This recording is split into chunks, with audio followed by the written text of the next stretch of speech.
and to the republic for which it stands, one nation, under God, indivisible, with liberty and justice for all. Next item is roll call. Bill Scarborough, Here. Joe Sucher, Here. Belinda Billings here, Brian Galley, Here. Jason Borsheim, Here. Ron Ritchie, Here. Tom Patel. Here. We have a quorum. I sort of skipped over the typical welcome. I'd like to welcome everybody to the Independence Township Planning Commission meeting. Agendas for the meetings are available at the entrance. Agendas and minutes from prior meetings are available on the township website. This meeting will be conducted in accordance with the agenda as presented and as it may be amended this evening by the Planning Commission. This Planning Commission is comprised of 7 members who are nominated by the Township Supervisor and confirmed by the Township Board.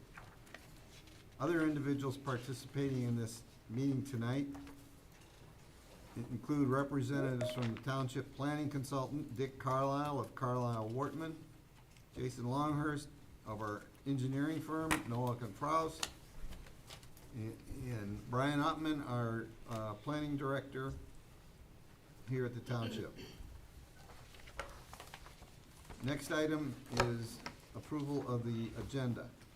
I'll make a motion that we approve a amended agenda tonight, removing item F1, public hearing, PC file number 2024-004 at the request of the petitioners. Support. Is that true? You don't want to say anything? We have a statement. I thought Brian said that you would read on the record. So I don't know if that's withdrawal or. Okay. Can you just do it, if we approve it, he can do it for public comment on items not on the agenda, can't he? If you wanted to make a. Right now, if he wishes to. Oh, okay. Well, Chair, you tell me, Ken, sure. Let's leave it on the agenda, and he'll just do it there. How's that? Okay, well, then I retract the motion and make a motion that we accept tonight's agenda as presented. Support. Okay. Take a vote. Yeah. All in favor? Aye. Opposed? Next item is public comments for items not on the agenda.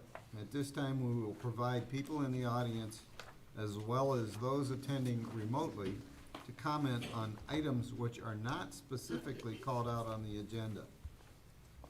The audience will be provided an opportunity to comment on specific items contained on the agenda as those items come up for discussion.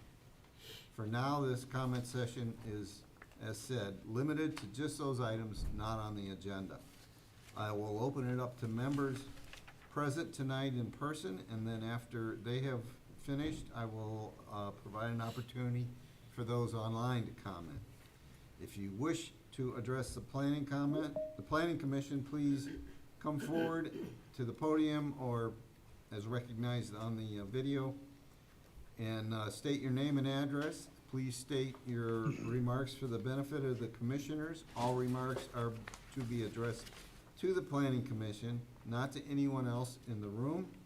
And in an effort to keep this moving, we ask that you be brief and try not to be repetitive. So, is there anybody in the audience that has any comments on items not on the agenda?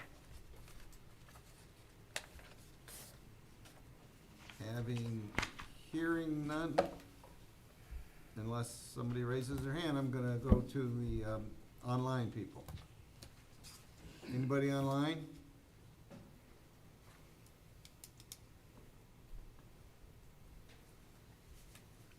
Nobody, Brian? There are people, but nobody's raising their hand or commenting. Okay. All right, with that, I will close the public comment section for items not on the agenda. Next item is a public hearing for Dari and Andrea Kniper. I'll be brief because it's essentially being withdrawn. It was for a community center located on Reeder Road. Would the applicant like to make a statement?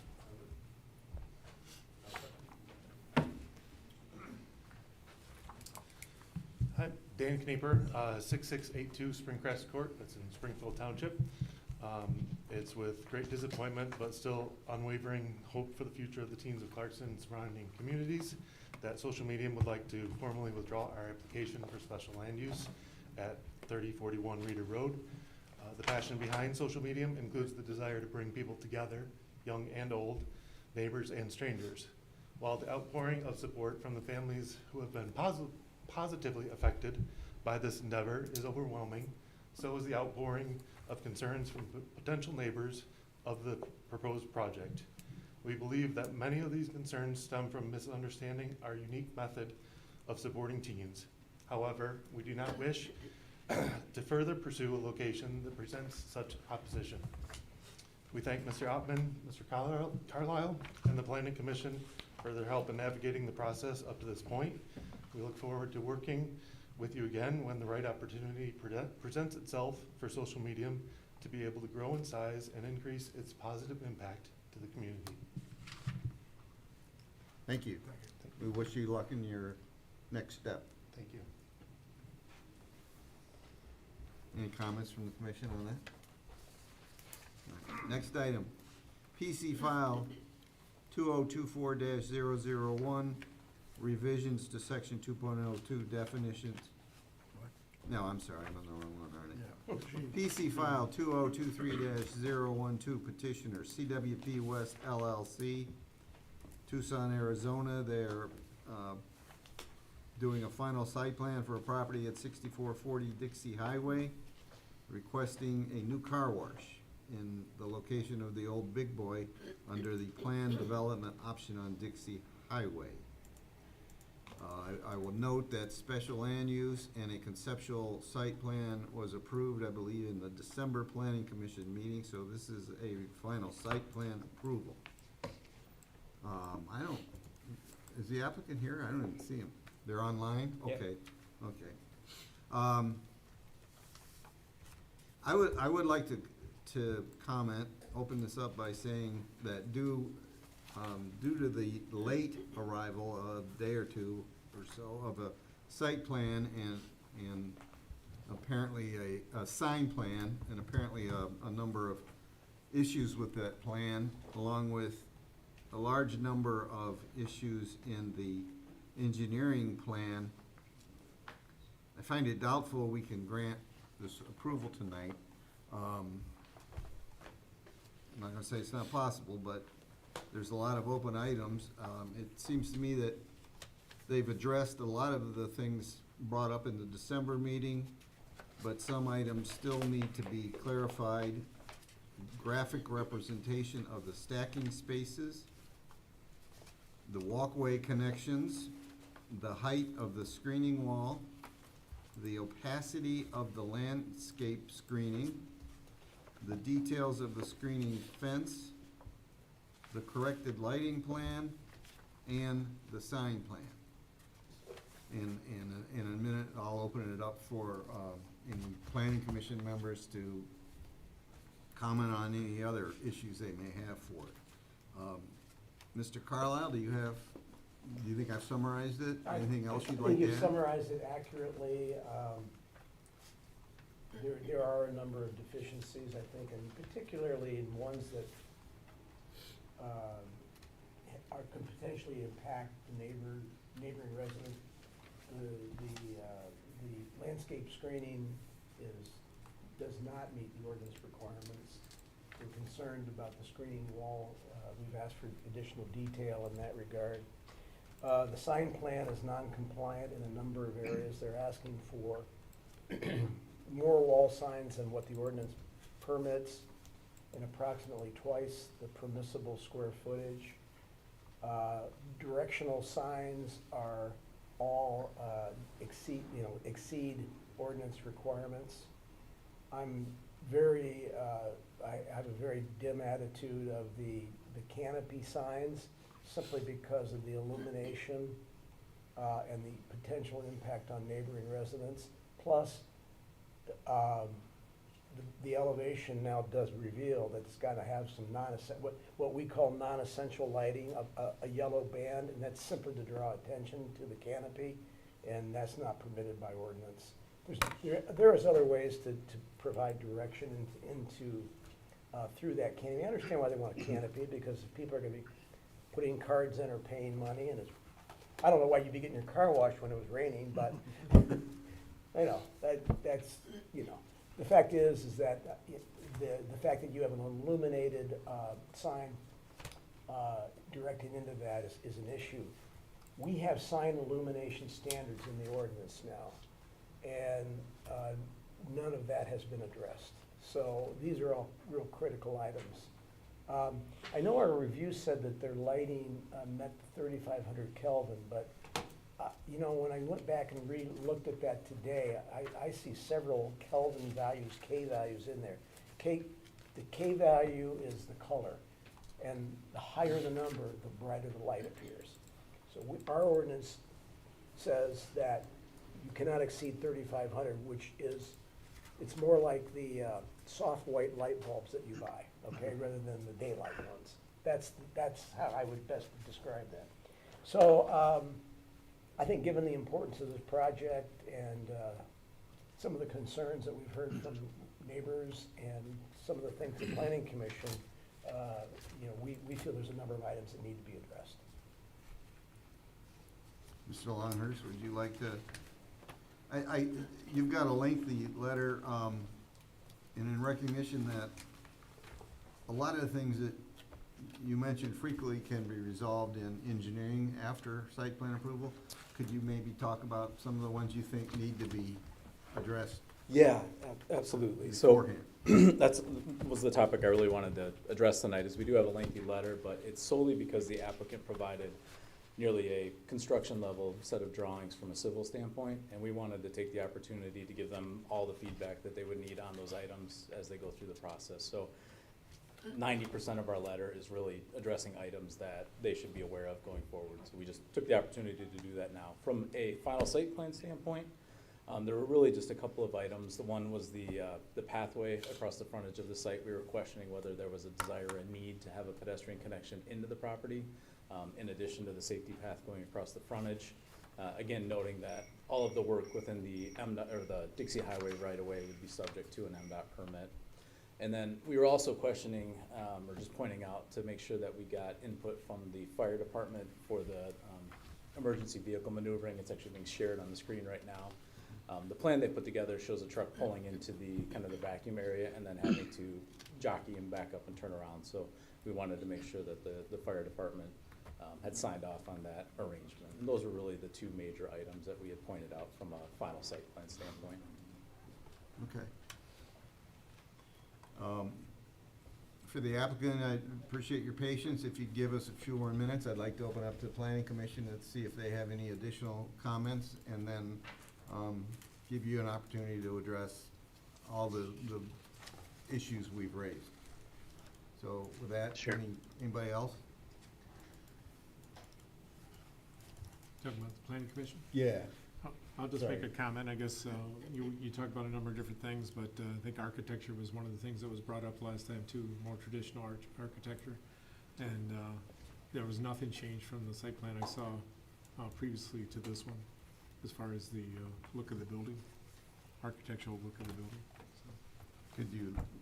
Do you have any concept on what you'd like to see? Well, I think that some of the communications we got over the last day or two address that, but it basically most other buildings in the area, new buildings in the area are all brick or stone all the way around, and this building, you know, easily seen three sides from the road, and obviously with the backside, with the vacuums and that, the backside it's you know, it needs to be dressed all four sides. And to me, there's a lot of aluminum or steel siding versus brick or stone work, and basically the architecture is just much more, I guess, more modern looking than I guess, I don't want to put words in his mouth as far as, you know, more traditional architecture, I guess.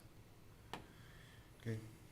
Yep, I Jason? went to the Mr. Car Wash website and I did like a quick search of the different types of styles that they have built in, and some of them are considerably different, right? And you kind of took the words out of my mouth. I think it just looks, it stands out too much. I would agree that like a single fascia would seem like it would make it blend in a little better. I thought that the comments from Mr. Ottman with more windows were taken into consideration, which is good last time, but I think the first time we looked at this, there were 4 signs, and now on this final site design, it looked like there was only 2 signs, but they did look really large. But you addressed that, I think, Well, already. each one of these, on the signs on the end are considered a sign. Yeah, So you have the Mister, Yep. and then you have the logo, and those are 2 separate signs. So on each end, they have 4 signs, which is over 200 square feet. Yep. And they are permitted 100 square feet. Yeah. The commission can approve up to 3 signs. But you can't approve more square footage than what is permitted. Anybody else?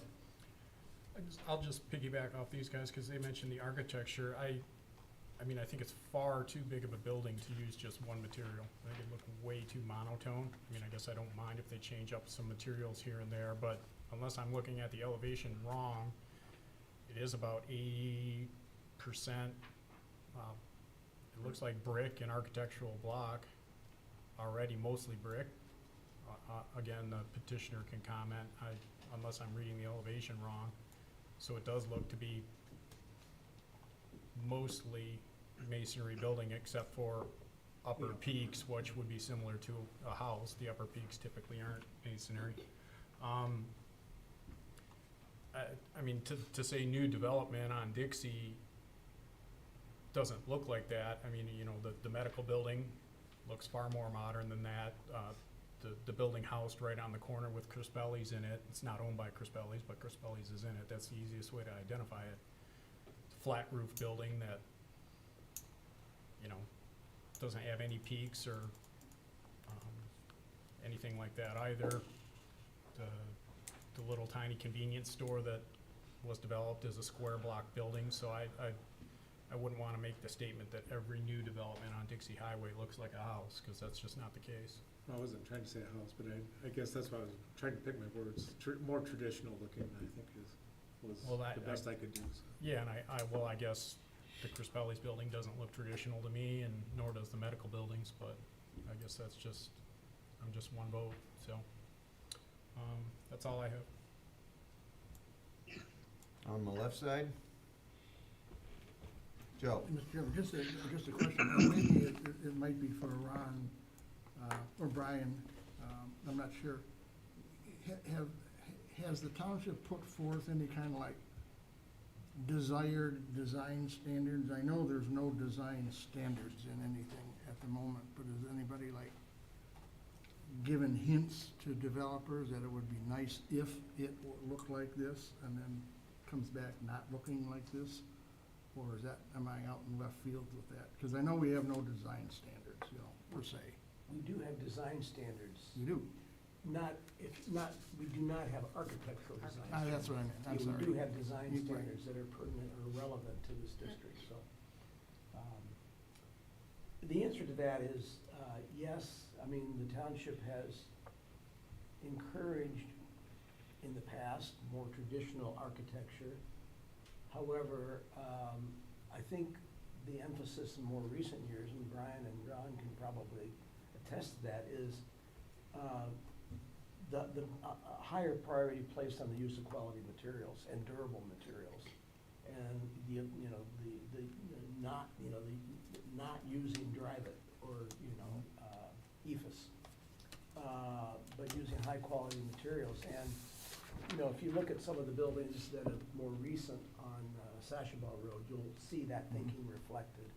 The Starbucks, for example, the credit unions are certainly not traditional design, but they're high-quality looking buildings. And I think that's where some of the thinking has changed over the years from much more traditional architecture, you know, that's more colonial looking, to where it has been contemporary, to use, you know, to make the building look as if it's got a sense of permanence by the quality of the materials. Is that a fair statement, Yeah, Ron and that's- Brian? That's why I say I don't wanna try and dictate the architecture, you know, to say it needs to be more colonial or whatever, because I don't think Yeah. it necessarily has to be that way, but I think it needs to be, you know, a sense of presence is good wording, Yeah. that type of thing. And that, to me, this just sticks out, it doesn't, it's like from a different land. Yeah.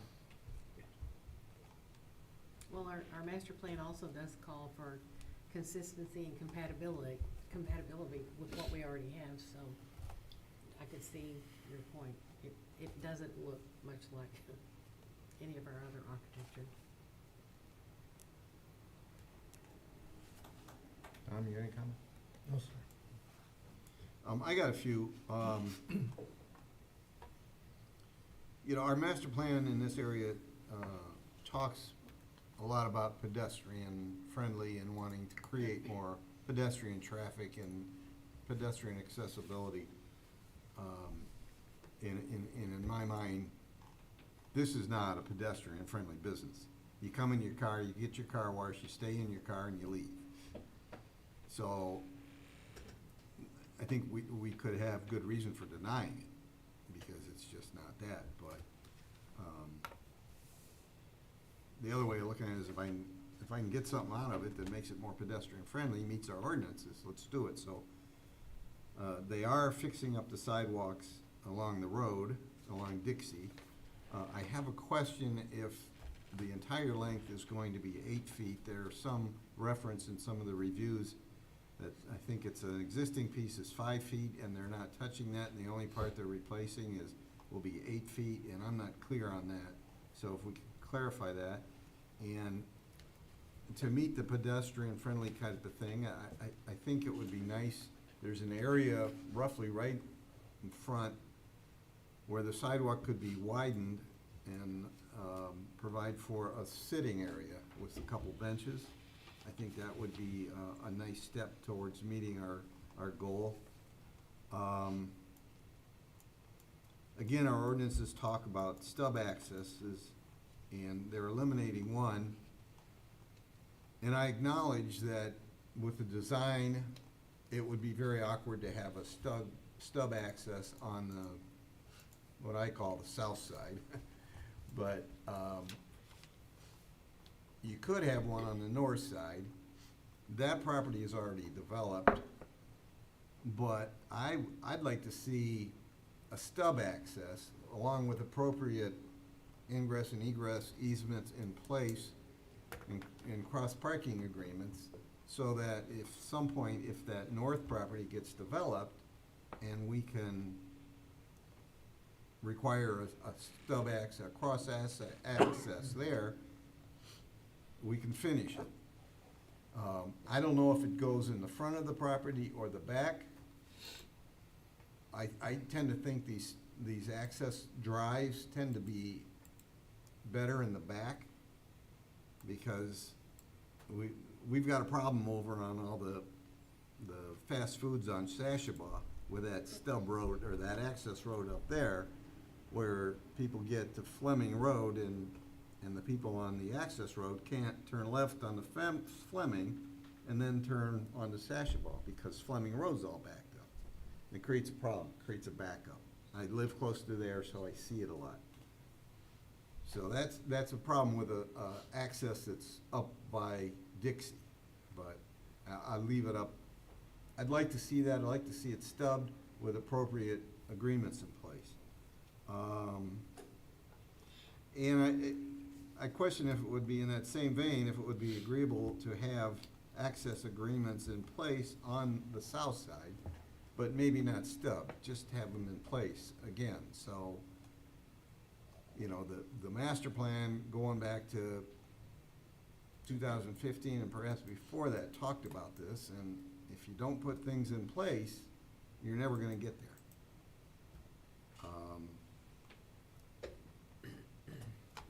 I think I'd like to see some extended screening on the back fence. And I've seen problems with car washes where they have a spray area before you enter, where they spray off your car with high-powered sprayers. And I've seen it where, because it's in the driveway, the wash flows down the driveway and into who knows where. And my understanding is their operation, they don't do spraying of the car. I'd like that reference on the plan somewhere so we have it documented that that won't be done. Because my concern is 3-4 years down the road, they say, yeah, well, maybe we should start doing that. And they don't adapt their drainage for it or anything, and it just starts running everywhere. So those are comments I have. Any other comments from the commission? I'll give the opportunity for the people in attendance here and online the opportunity to speak first before we go to the applicant. Yes, sir.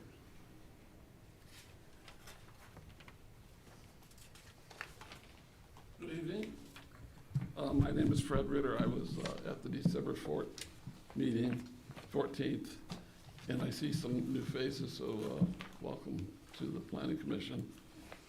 I don't want to be redundant, but I'd just like to relive a couple comments that I made there because there's so many new faces here. I was on the township board from 1974 to 1984 for 4 years as a trustee and for the last 6 years as a treasurer. So I was on the planning commission for a year. I was on the zoning board of appeals for 3 years. I kind of know what you guys are dealing with and where you're coming from. And then after that, I sent a letter to you, and I apologize for it being so late because I didn't know about this meeting tonight. I was under the false impression, which I put on myself, because we got a postcard for the original meeting. We'd get another postcard. We didn't. And I just found out by chance yesterday that this hearing or rehearing was for tonight. So you got a letter from me via Brian Ottman, and I apologize for its lateness. So anyway, I just wanted to reiterate a couple things. The first thing is,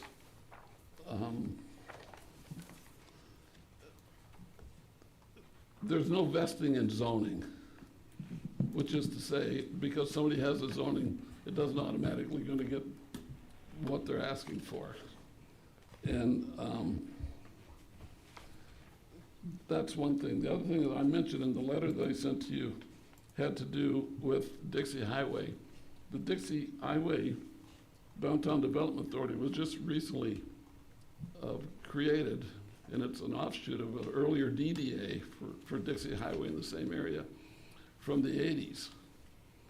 And the whole idea of that is to upgrade the highway.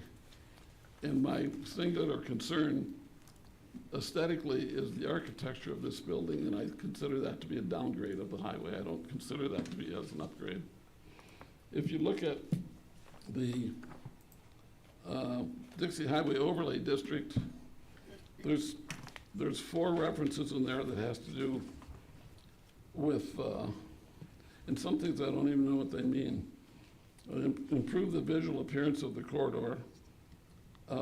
It says, by coordinating design of the building, the site arrangement, landscape signs, and other elements. Well, if we're talking about coordinating the design of the building, it doesn't coordinate with anything on Dixie Highway as far as its look is concerned. Whether it's masonry or ephes, it doesn't matter, it doesn't have the look. I don't care for the look personally, and I think it would be a detraction from the highway and not a good way to enter as a gateway of the township. The other comment is real quick, and this is probably more for Brian than you, but it says the Dixie Highway overlay map is attached. I couldn't find it anywhere on the website. And if it's the zoning map at that point in time, it's 8.5 by 11, you can hardly decipher where the site is anyway, so I'd be interested in knowing how to get a better look at that map. The other thing that I don't understand is they talk about low-impact design techniques.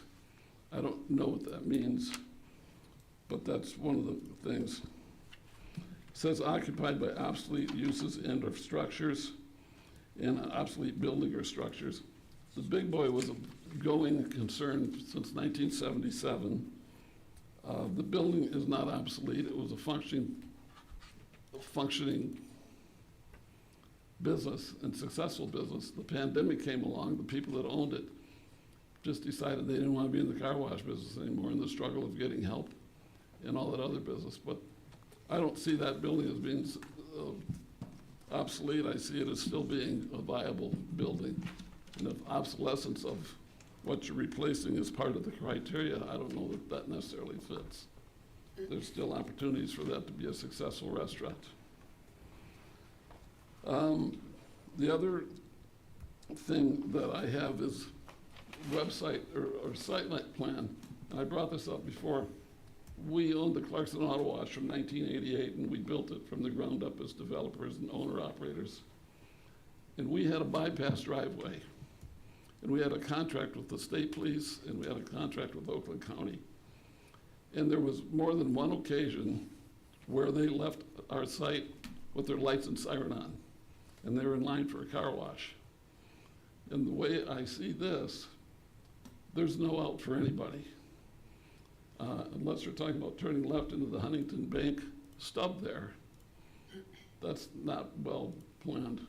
But the other thing is delivery trucks. We got our chemicals delivered on semi-trailers.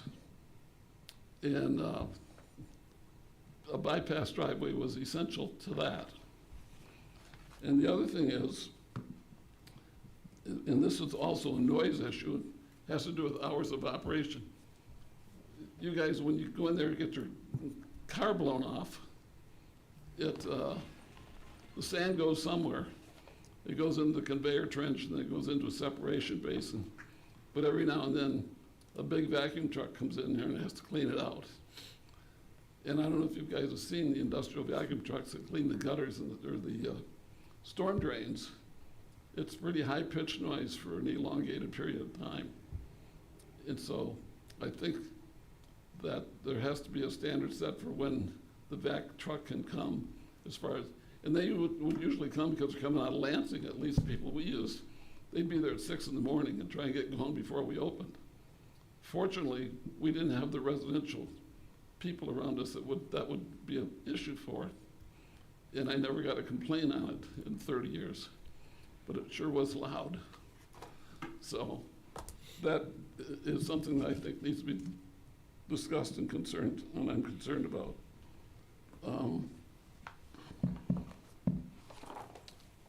The other question is if there's going to be a flag, which I mentioned at the December 14th meeting, and if there is a flag, if it's going to be lit, and if it's going to be lit from here, or if it's going to be lit from here.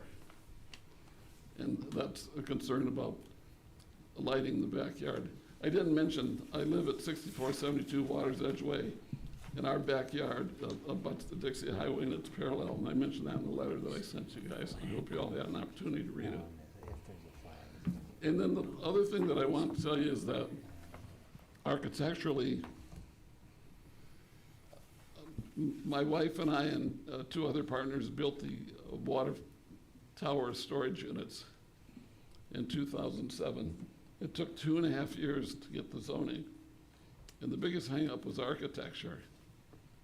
And the demand that the townships made of us, which we complied with, cost us another $1.5 million. So a $4.5 million project became $6 million. And as a single operator, that was a big bite. But the point is, you had the power, you exerted it. And I think that we have a certain standard that's been established in this community. And I think you need to abide by it and continue it and honor everybody who's made has sacrificed and spent a lot of money to make this community the way it is. That's my comments. Thank you. Thanks. Anybody else in the audience? Yes. I must have missed something. You usually do. I wasn't gonna say that. Sheila Ritter, 6472 Waters Edge Way, wife of Fred. I would like to, and I brought this up in December, I do not think it was addressed tonight, although Dick mentioned lighting behind the signs. I would like you to really pay attention to how this company expects to light the vacuum area, and that the vacuum area would also be, I don't know, I'll use dimmed in the evening after certain hours, like after 10 or 11, and that it might be locked up or secured in some way, that people are not vacuuming their cars at 1 o'clock in the morning, which does happen. Maybe none of us here do that, but I know for a fact, having owned the car wash for 30 years, that people do come at odd hours. So I'd like you to pay attention to that, the lighting. We know there's gonna be vacuum noise. So if that could be looked at, I would really appreciate that, because right now we fight lights from Fifth Third Bank that actually are directly in our bedroom window. Our neighbors have the Taco Bell in the drive-through, and I think that was addressed in the letter. So I think that's the other thing I wanted to bring up. Oh, and the Royal Diner. And we are very happy due to the pandemic that they now close at 11 o'clock. And that is a blessing for our neighborhood, because the noise from the Royal Diner is, you can hear voices. You can hear the voices, you can hear the language, you can hear the hot cars, you can hear the motorcycles. And we know Dixie Highway's our neighbors, because, you know, it's right there with just some wetlands between us. But, and that's the other concern I had, and I don't know about the fence because I've not seen the site, but I am also concerned about those wetlands, and that we don't want trash in there, and that they're good neighbors, as was the Big Boy and at the time Curtis in the bank. They're good neighbors. There's not trash that we can see. So thank you for your time. Thank you. Anybody else? How about it online? Just the petitioner. Okay. Would the applicant like to address some of those some or all?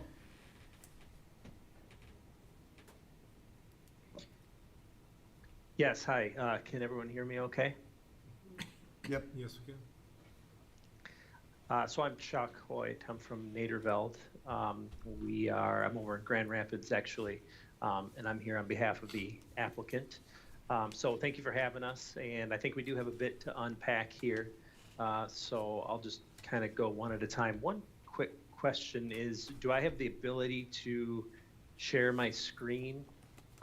Sometimes I like to make reference to things, and I do a better job pointing than I do describing. Is that possible, do you know?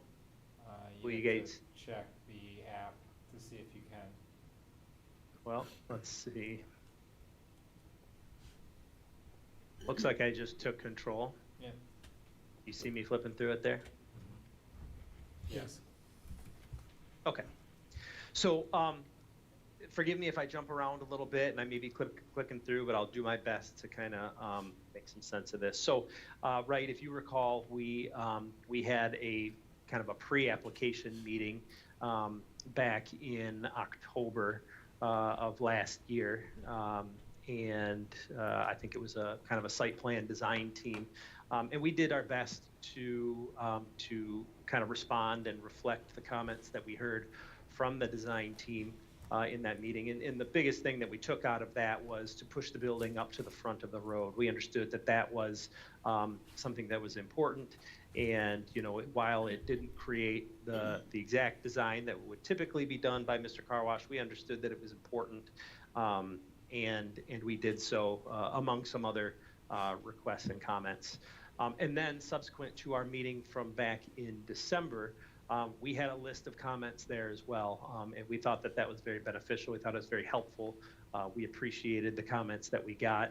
And our attempt, anyway, with this final site plan submittal was to reflect those comments. We kind of took each one that we heard, we took them to heart, and I'll speak on behalf of Mr. Car Wash and their architecture team and their operations team, and really did their best to accommodate what we were told in that meeting.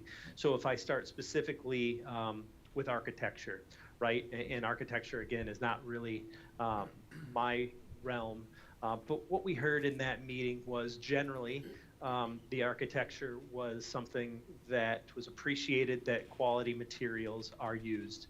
And because of that, there were some, and I'll even show a few other architectural images here of what the building looks like, just to kind of pass through. But the idea was, hey, can you please add more windows onto the Dixie Highway frontage? And we've done so. So we made adjustments to the plan based on the meeting that we had back in December to, and I don't have the actual, I can go to the actual architecture right in front of me.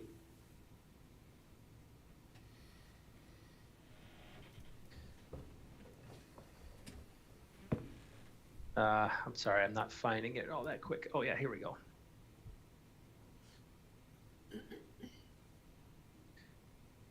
So here's the architectural elevations. And again, what we heard out of the meeting was, yes, we're not gonna tell you exactly what we want, but you know, we think we like it, we're not quite sure, but add some more windows to it, and we did so. I guess I'm not really hearing a clear direction of what you do want. You know, we attempt to, you know, kind of marry the two ideas of, you know, obviously Mr. Car Wash has, you know, their needs, which is, it's a long tunnel. There's just no way getting around it. A car wash has a long tunnel, but they do their best to create some relief by these inlays. They added those extra windows, like we said here. They try to make the architecture interesting, but we try to make it blend as much as possible into, you know, where these sites go. So if we take a look, right, so what's existing there now is Big Boy, and we take a look at surrounding properties around there, is that architecture, what we show with Mr. Car Wash, compatible with neighboring properties? I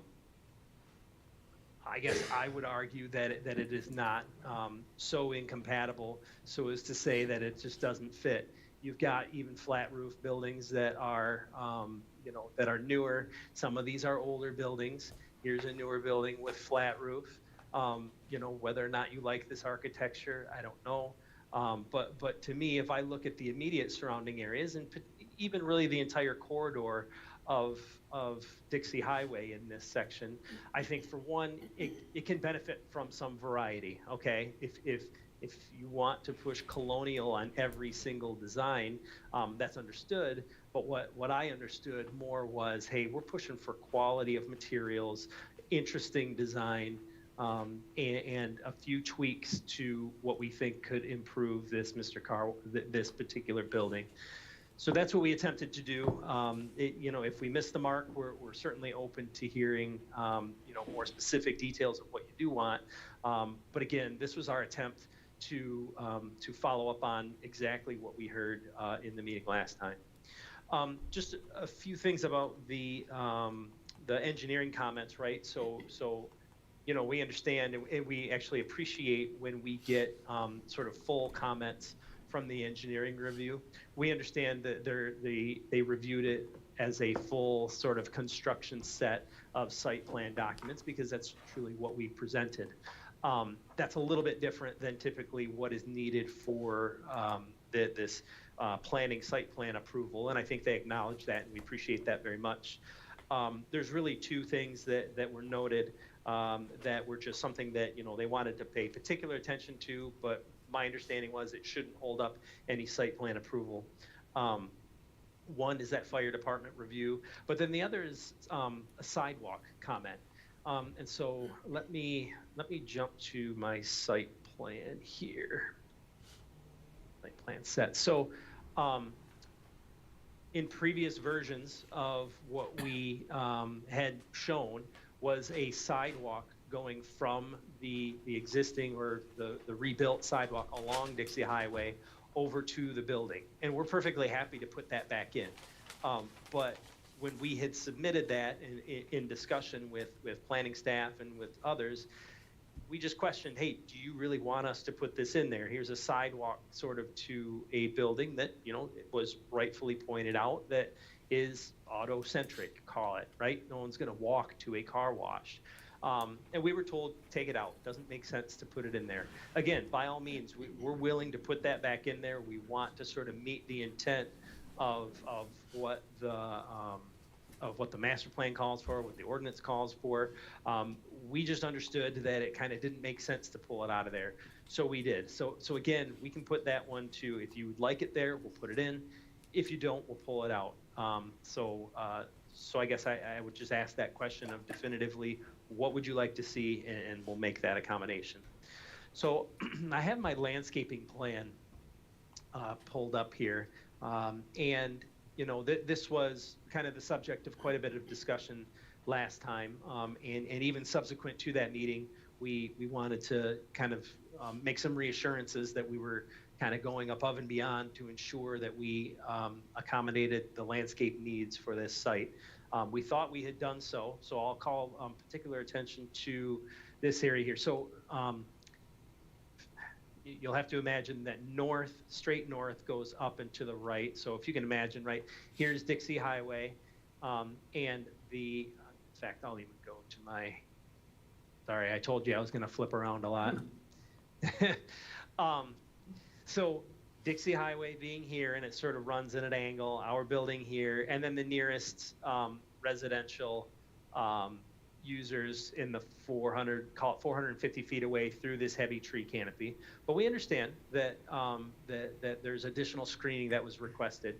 So in doing so, we proposed screening fence, and we call it out as Simtech molded stone or alternative that is acceptable to the township. So Mr. Car Wash wants to meet what the requirements are for, or the request is by the township. So what we had called out is this sort of thing here, and this would line that area. The one challenge that we have in terms of landscaping that I'll show here is you can see these grade lines that sort of significantly fall off. Okay, so we go from 990 to 985. We drop 5 feet in that area, and so our proposal is to locate a fence right up along this edge here.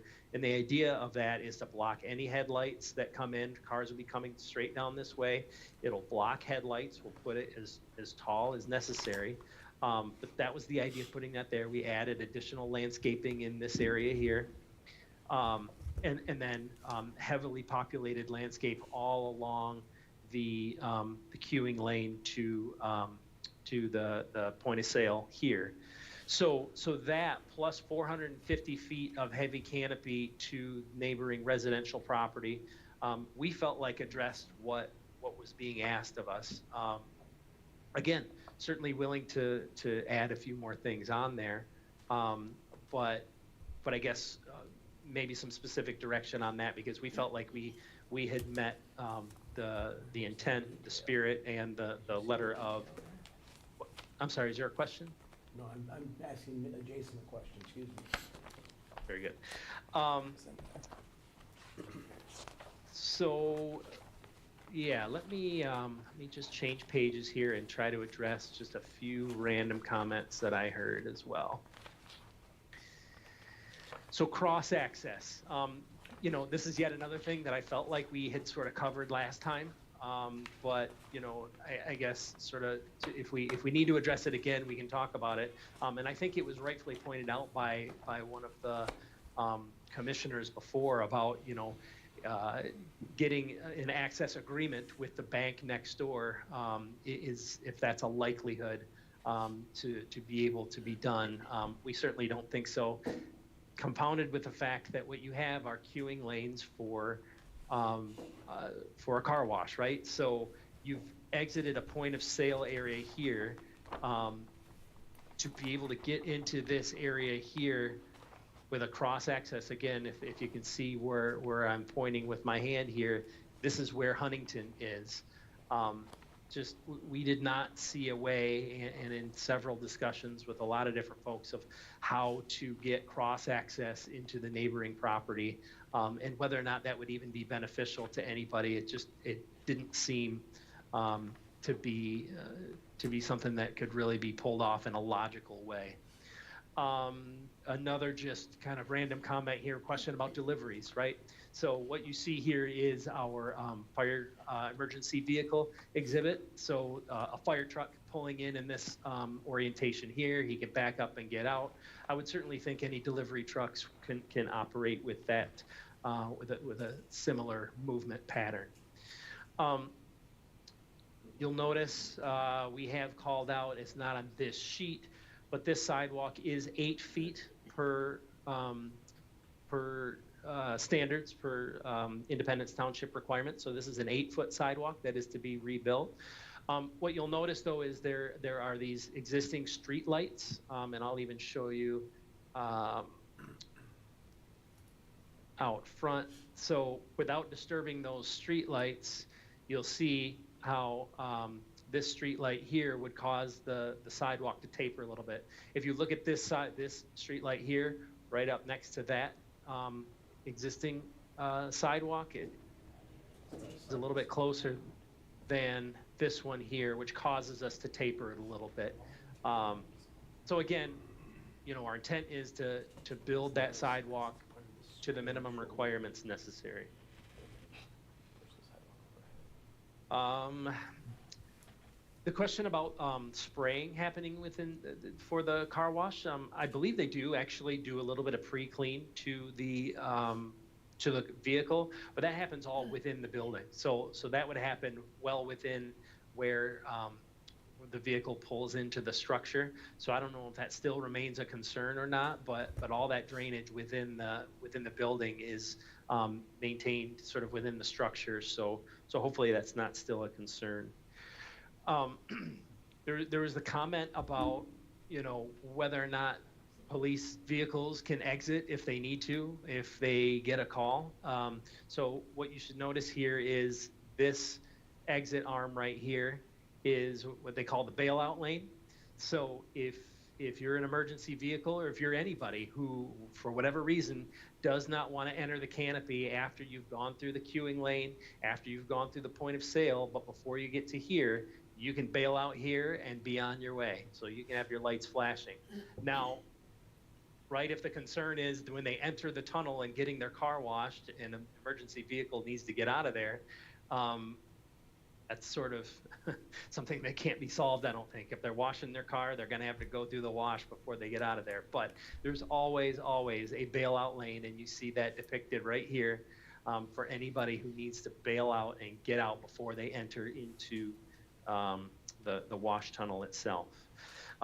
The hours of operation, we did our best to describe that on our cover sheet, and I'll just go through a couple of things and make sure that everybody knows things that we did update, and I'll just kind of real quickly brief you on the updates of what we did to the site.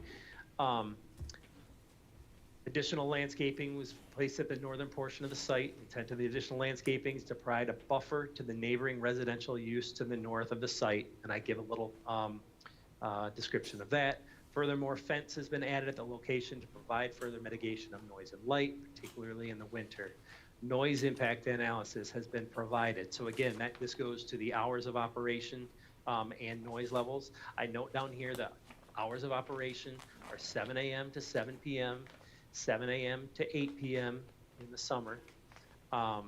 Those vacuums are shut down at that time, so they're not to be used after the fact, after working normal hours, right?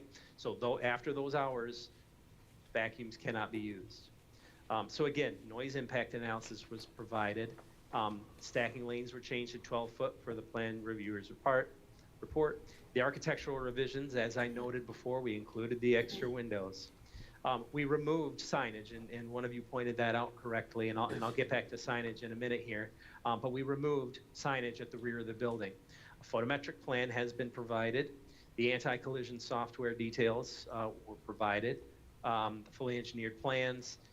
We intended to provide those signage details by March 21. We didn't do so, but again, I'll talk about that in a minute. Oh, sorry, my lights just went out. And we noted the community involvement that Mr. Car Wash engages in. I'd like to quickly here go back to the lighting. Again, there's night imagery showing what light infiltration is likely to happen. So this is what it looks like at night, and I'll point particularly to the, these are the vacuums themselves, okay? A reminder that these work on one central vac, so it's not like the old style units where each one of them has their own motor. There's one central vacuum location that is an enclosed space. This lighting shining down is what those lights would, is how these areas are lit. And again, I believe that these get shut down when the vacuums themselves get shut down. So after 8 o'clock in the summertime, these won't even be on. So the light infiltration off the site is almost none. And again, these would be towards the residential piece, 450 feet of tree canopy. These will be shut off at 8 o'clock at night, and there's no longer signage on the back of the building. So we really feel like there's a low impact of this design of what we've provided for our site. And I guess finally, signage. Mr. Car Wash sort of has their signage branding that they like to use, and oftentimes that's not compatible with what the municipality requires. I think the intent of the applicant is to comply with what the municipality sort of requires. I think they just didn't take their time to make sure to make the adjustments in their presentation. I guess my request would be, if you allow for a site plan approval, then separate the signage from that and understand that the applicant would have to come with a complete and updated and compliant signage plan in order to proceed with any signage. Ensuring that the planning staff checks that the signage plan is compliant. So basically, take that plan, that was presented, and understand that this is the imagery they want to use, but they can make adjustments to the plan and make it, reduced in size and compliant with what the ordinance says. So, yeah, I guess in summary, Mr. Car Wash really intends to be good neighbors and wants to, these are good operators, and they're cognizant of their impact on neighbors, and they tried to reflect that in this updated site plan. We felt like we addressed all of the issues that were brought up in the previous meeting. Certainly understand if there's still some things outstanding, but we've put our best foot forward, and we're hoping for site plan approval tonight. Thank you. I'll address some of the things you said first. Regarding architecture, the planning commission isn't gonna design your building for you. We ask you to take into account our comments and our desires and try and meet us somewhere. And I guess I'd like to ask, do you think there's some changes you can make to try and meet us halfway? Well, again, I'm not the architect, and it's hard for me to say exactly that we can meet you halfway. What I'll say is these guys are reasonable, and they can make reasonable accommodations for design. But I feel like that their attempt or what we presented in this packet was sort of the response that what we heard, right? We had some comments to say, hey, we like your architecture, but change up some of the materials, which we did, add some windows, which we did. So I guess I wouldn't know how to advise the client or the architect at Mr. of what changes they can make further to meet you halfway. So again, they're very reasonable, and I would say generally, yes, I do think that they can meet you halfway. But I guess more specifics are, are needed in order for, both parties to be assured that they can get somewhere to a decision. Well, let's see what we can do in the next 30 days. Regarding the sidewalk, yeah, I recognize it's not gonna be a kind of property that pedestrians want to walk into and wander around. But to the extent that you have employees that like to be able to access their job on foot, I think it'd be nice to have a sidewalk that gets them back to wherever it is they have to report for work. And, that's my thought. Well, I wasn't the only one who brought that up, but that's my thought on that. Do you think you could do that little bench area in the front along the main sidewalk? Yeah, we probably could, but if I can steal the screen again, I'm gonna take the screen again real quick. By all means, if a sidewalk is requested from the existing sidewalk to the building, that's fine. The only thing I'd like to point out, though, is at some point, it's going to have to interact with vehicles that are entering or exiting the tunnel, okay? And so if we put it over here, which is, this side of the building, you can imagine a car coming out of the tunnel without any peripheral vision, right? They're kind of cut off, they can't see anything. You wouldn't want to put the sidewalk here, because that can cause a danger. Now, we could put it at this location here, and I think this is where we showed it, connecting from here to there. Is that where you would like to see it? Now, again, we still have to cross the road, but, that happens, right? That's not an unusual condition. In this case, they at least see you before they kind of interact with you. Is that where you would like to see it? Well, let me ask the other planning commission members how they feel. Do you feel it's needed, or? I don't like that, where you have to walk in front of cars. I guess what you're saying, though, that's probably more preferable than walking in front of a car coming out that can't see you, so. Yeah. I think safety-wise, if it's gonna be there, that's Yeah. the better side, but. If you're gonna do it, that's probably the place to do it.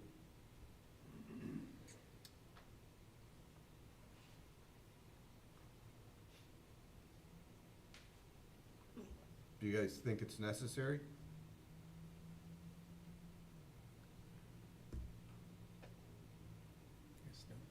Yes, no. Yes, no.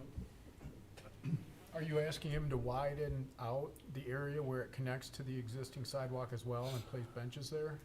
I Well- mean, you would do it in the same spot, correct? I was thinking up in the middle, there's those 3 trees that he's got on his landscape plan. I was thinking for the little circle area, something there.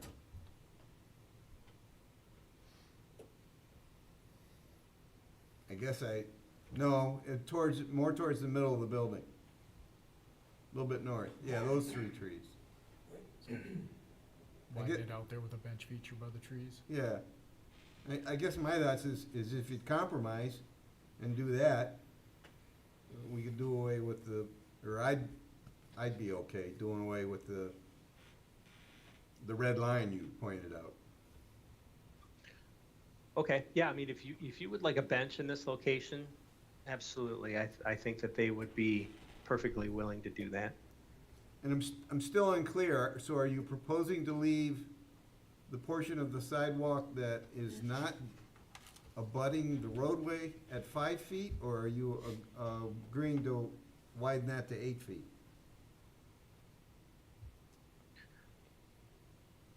Maybe I'll interrupt. They'll be required to maintain the 8 feet across the frontage as part of the Okay. township pathway standard now. Okay.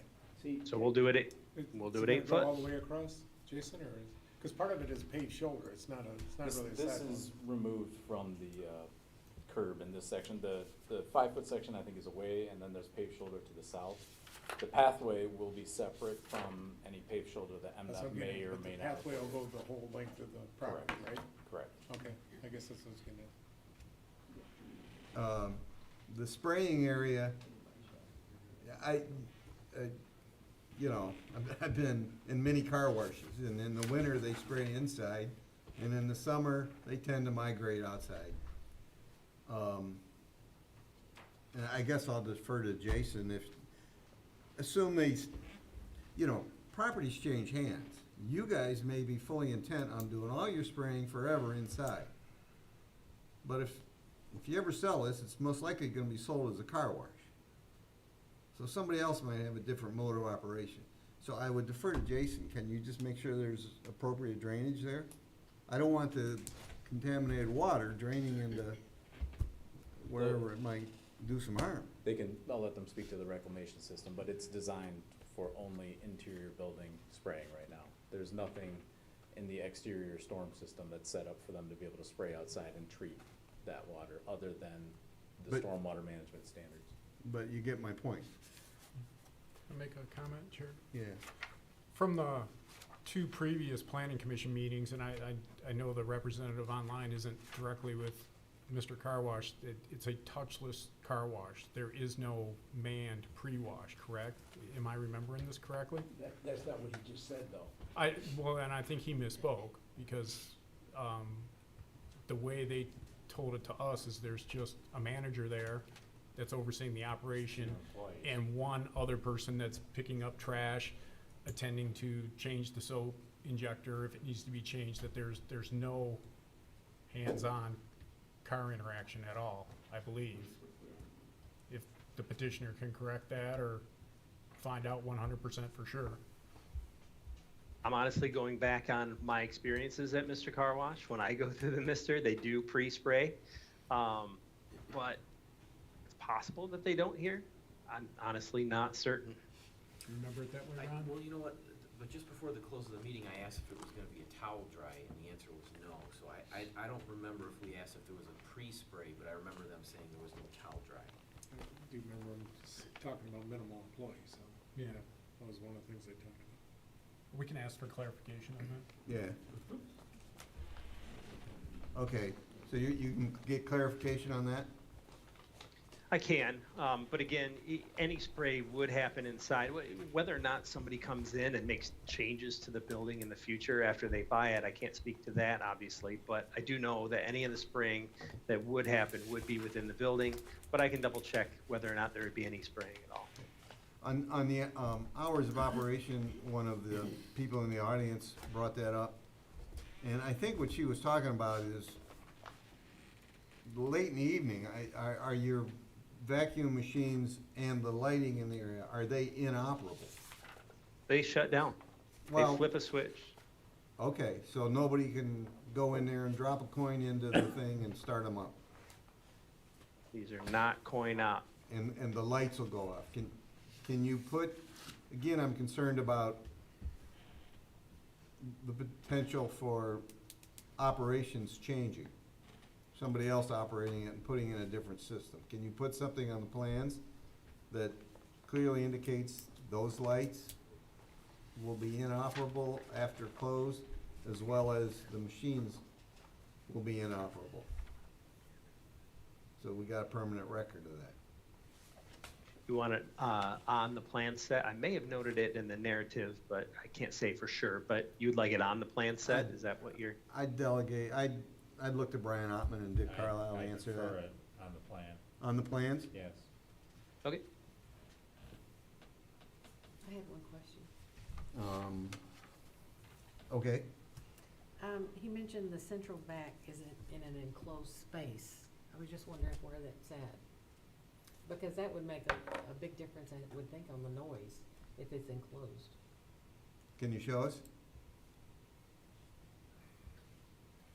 Yep.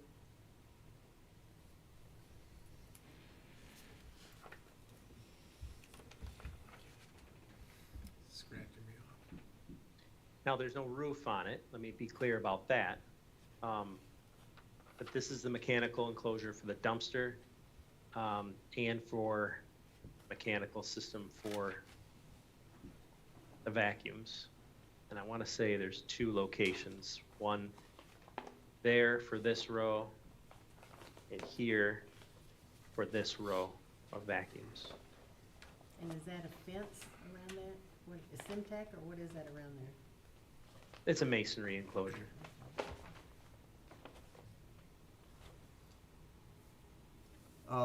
I think to address your comments on the screening at the northeast corner of the property, I think there's a desire to bring that up to the opacity requirements, as well as maybe extend that Semtech fence to add more sound protection in addition to the light. So, can you give some consideration to that? Mr. Chairman? Yeah. You know, we acknowledge in our review that there's a screening wall being shown there, but Chuck, unless we missed it somewhere, we saw no height being specified anywhere, nor a detail. I didn't see his pictures that he showed of the Yeah. construction in our packet, was it? I didn't see it either, No, so. I did not see a detail, nor did I have seen a height specified. So that's the concern. And by the way, that Semtech wall is the same style of wall that was done for Mel's. Triad, yeah. Yeah, if you would like us to include that image and call out a height, you know, even, you know, maybe even a detail for it, we can do that. Huh? Okay. Well, you have to call a height. Yeah. I mean, we have to know what the height is to ensure that Can I ask a question, you're Chair? providing the screening requirements. We just want to specify it, can we Yeah. specify? Yeah. In the audience. Well, I was gonna ask a question for Dick. Oh, yeah, sure. So, since we're talking about the height, what would be our preferred height? Well, the minimum has to be 6 feet. Can we do 8? Go to 8 8 and or 10? commercial. Yeah. I would look at it relative to the grade. And, you know, let me make a comment, because we often hear applicants, and I know you were not doing this, but applicants justify diminishing screening because the neighboring site is vegetated. Our ordinance does not allow that, okay? Because you never know if that vegetation is gonna survive, or, you know, for some reason. So you have to meet the screening requirements on your site. And a combination of a wall and landscaping, and we would take a look at how far that wall should be extended. But a combination of that would meet the screening requirements. Okay. Other commission comments?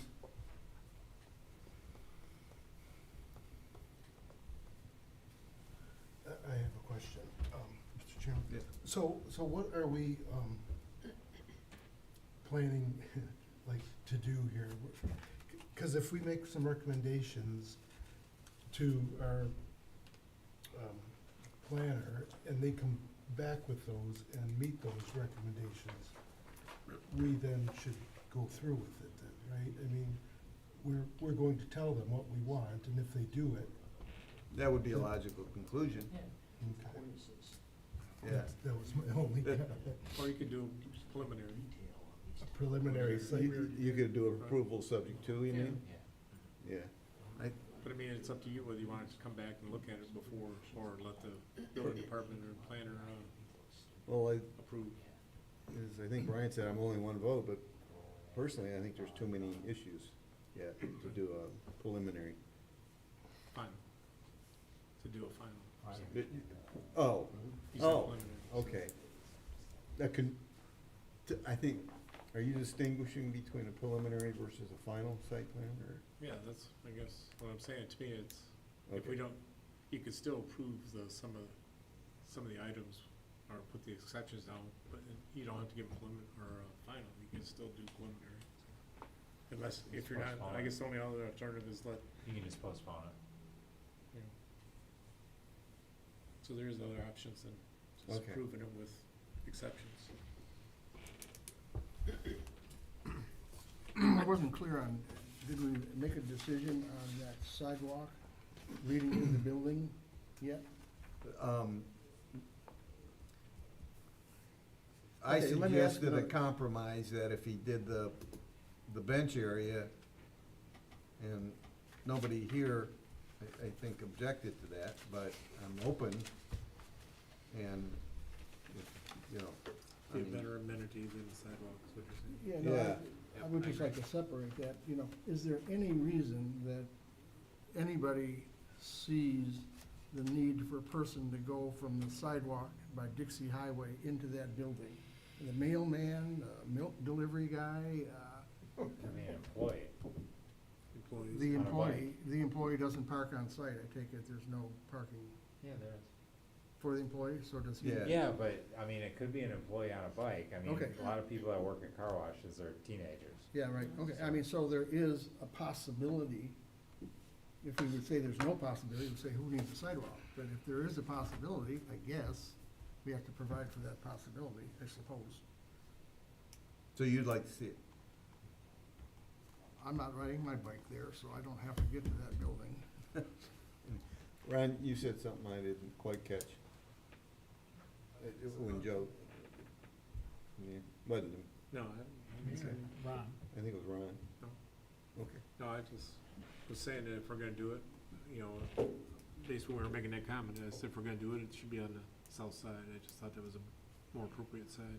Well, let's get an opinion of the broader commission here. Who thinks we need it? A pedestrian access from the frontage sidewalk back to the property. Is it one of the DDA requirements? That's the question. So, No, that's been a planning commission requirement, for an extension of sidewalks from the safety path into sites. the businesses, yeah.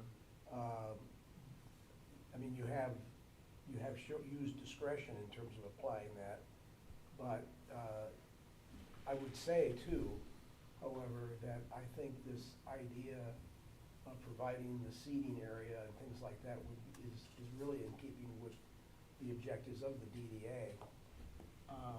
I would ask that we,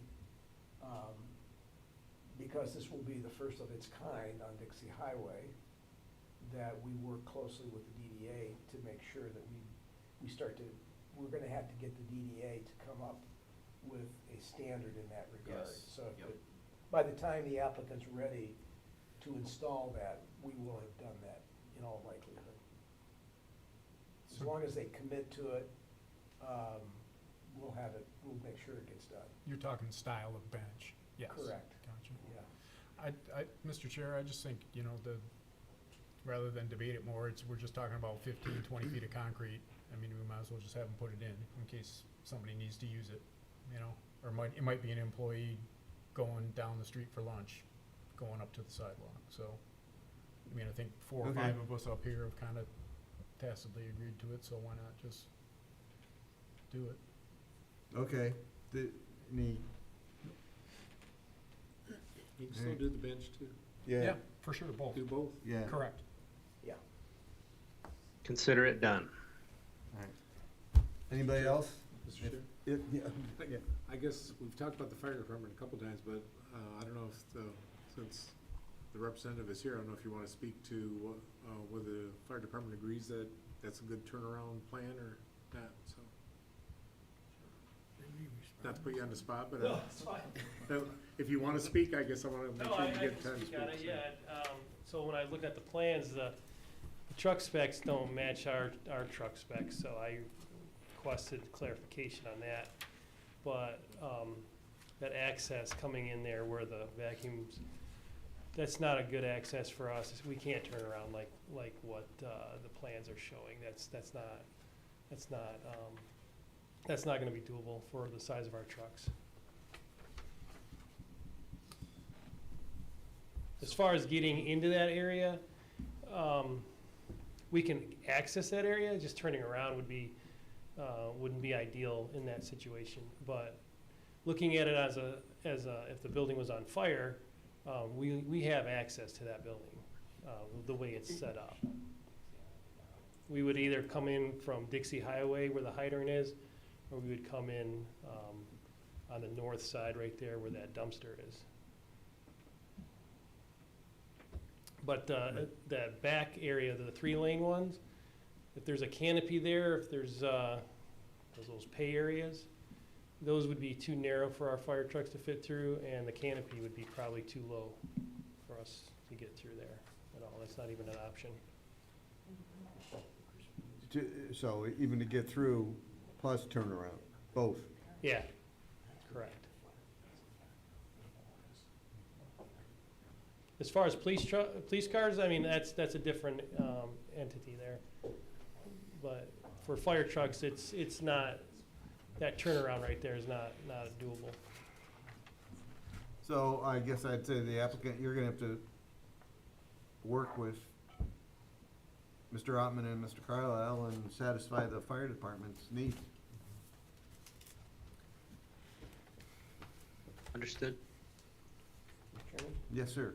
To sort of get this issue of the architecture off the dime here, so to speak. You know, the more I look at this, and actually, I think Mr. Ritter's letter to the commission sort of made me rethink this myself. I think the thing that's really inconsistent about this plan, that are the two barrel roofs on the ends. And I think if you would actually, make this those more of a flat roof and have a uniform cornice detail along all of the roof lines, that is, if you look at the Crispelli's building, for example, that's exactly that kind of look. Even if you look at the party store next door, even though it's not, completely ideal. What I'm saying is that I think the flat roof look, but with a masonry materials. But I think if you were able to have, again, I think the difference with the party stores, these could have varying roofs, so it looked like sort of like storefronts, but have the flat roof look throughout with cornice treatments. I think that would really improve the looks of this building. Make that design would fit more into, I guess, Yeah, what we're I talking think about. that the more I look at it, the more I see where the barrel roofs just look out of place Yeah. with the balance of the, yeah. There's See, Crispelli's in that's there. what I'm talking about. See, Yeah. I think that because the building's so long, the varying roof heights, Yeah. break it up, that's good, I like that.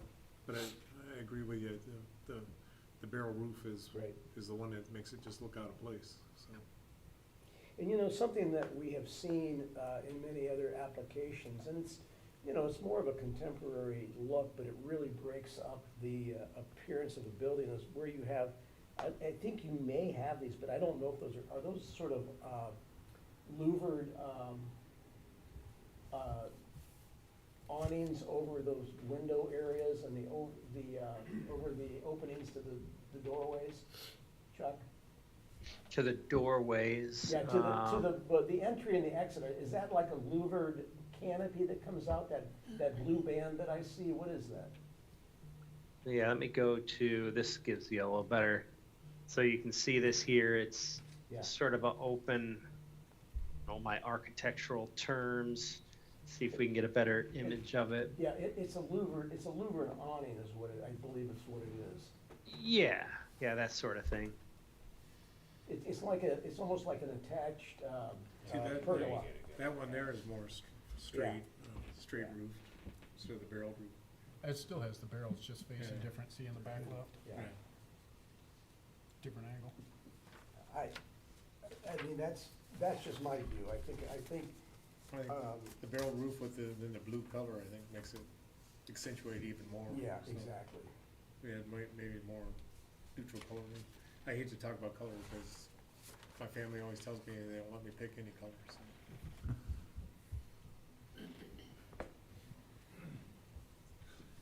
Anybody else have any comments? Brian, Dick, or Jason?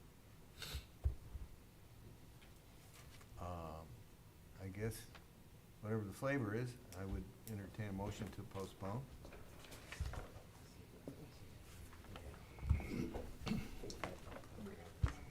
Joe? Just, we showed those different designs, like of that pizzeria, and they look pretty good and all that. Where are we with that? Are we asking that something be knock off the barrels, or where are we? I think my interpretation is that was a suggestion, but we were asking the applicant to consider our remarks and suggestions and see what they can do to come up with something better. I think the architecture is important enough to where I guess I wouldn't be in favor of granting approval tonight, even with exceptions. I guess I'd want to see it and understand it. Agree. Sorry. If I could, but Yes, go ahead. well, just before any motion is made, I guess I would like to summarize what I understand are our action items, if it's all right. So what I have in my notes is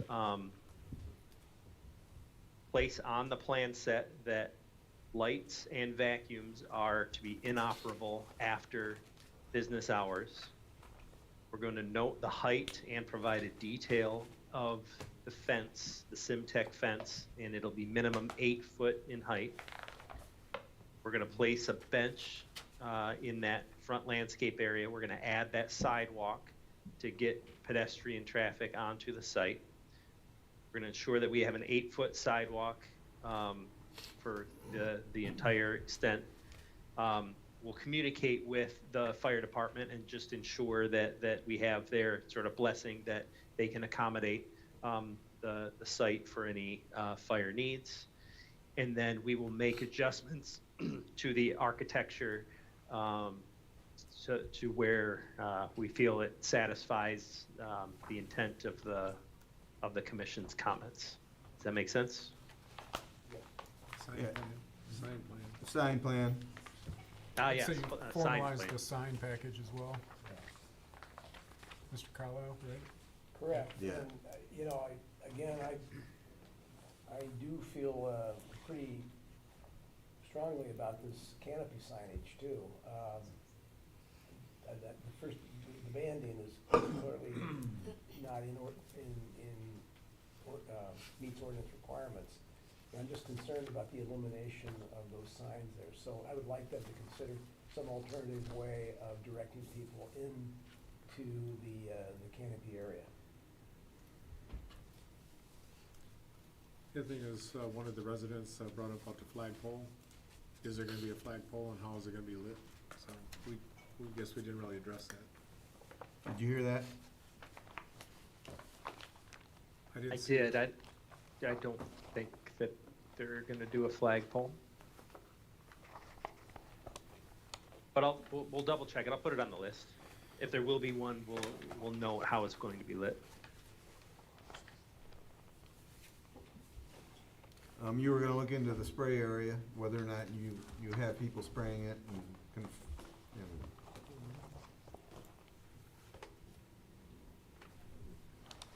Yep.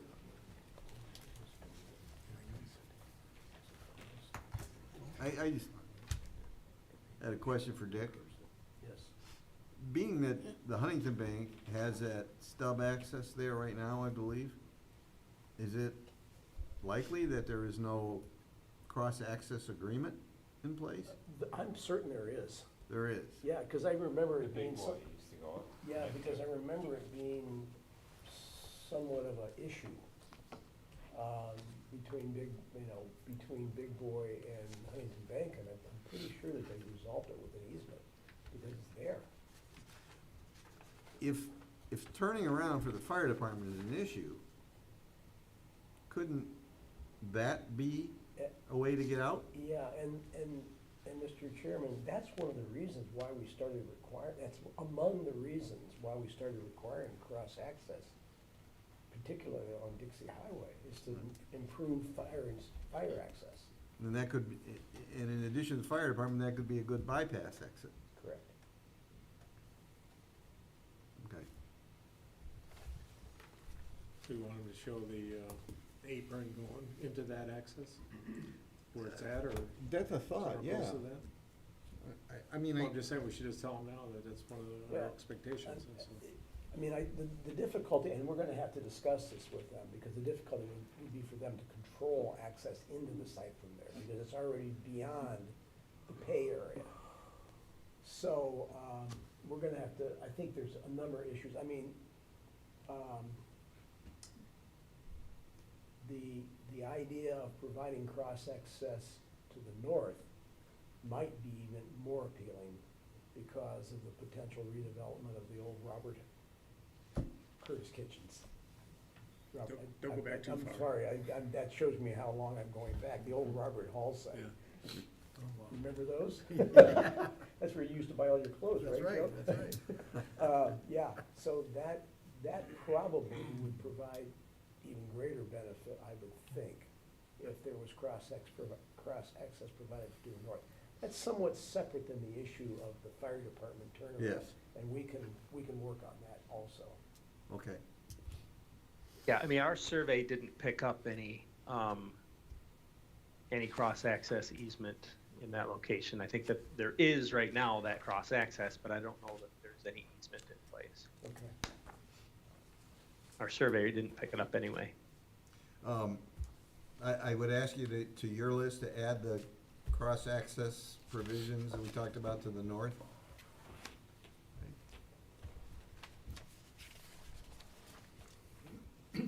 So, I'm sorry, you're saying to the north as well? No. Well, Instead of, instead of, on the south side, instead of on the Huntington Bank side, So go to the liquor store. yeah. But I want to preface it that if the turnaround for the fire department becomes a problem, having that on the south side might, but you'll have to work that out with some more planning and work. But that might be a solution to the fire department issue, to one of the fire department issues. Does the truck actually need to turn around? You want to talk to him about that, Dick? All right, They don't like backdrop. 'Cause it's You guys ready? Crash. Jim? yes, Joe? Yes, sir, Mr. Ritter. Can I ask one quick question? You may. The backlit Mr. signs on the tower, what's the height of that and will they be backlit? I will, Are they on during business hours or will that go on overnight? the planning commission has not seen the sign plan yet, so I will ask Mr. Carlisle. And that will be I'm sorry, required. Dick, and what's the height on that tower? I don't know specifically, Mr. Ritter. I'm asking specifically because the Royal Diner is surrounded with red neon, which I don't think they ever got a permit for, because it would never been permitted. But that's a glare in our all the yards, from my backyard all the way down Forest Ridge, which is almost to Baby Road, is all affected by that, Okay. light. Mr. Chairman, part of the, one of the things that we have now that we did not have back then, and this is somewhat of a separate issue, is we now have sign illumination requirements and actually have standards in the ordinance for the maximum level of lighting that can be, and that's one of the things that in my sign review that I pointed out that they need to provide to us as to whether they can meet the sign illumination requirements. Okay. All right. I'm gonna ask somebody to make a motion to postpone. I make the motion on PC file 2023-012 with the car wash that we postpone final site plan approval until the next scheduled meeting by the petitioner. I second. Support? Or did we get? We got a support, Okay. Jason did. All in favor? Is discussion over then? We can discuss if you'd Well, like no, to. just one more thing, but it should also include the engineer's requirements, right? Right. That's part of it. We're not making any decisions, we're just postponing, so Okay. I don't think it's necessary to reference. Well, I can agree to say, You'll to amend your motion? include all the comments from tonight as well as the reports by our consultants. And Jason, you'll agree to amend your motion? Yes. Or your second to include that?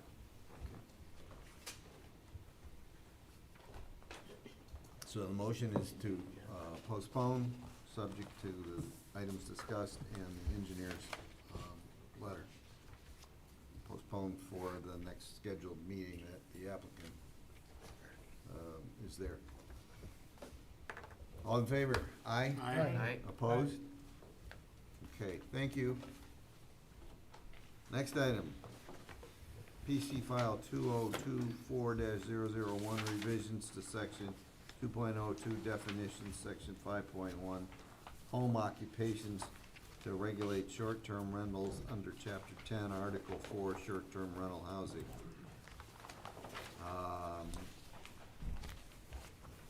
Brian, did you just want to summarize the written correspondence we got so we enter it in record?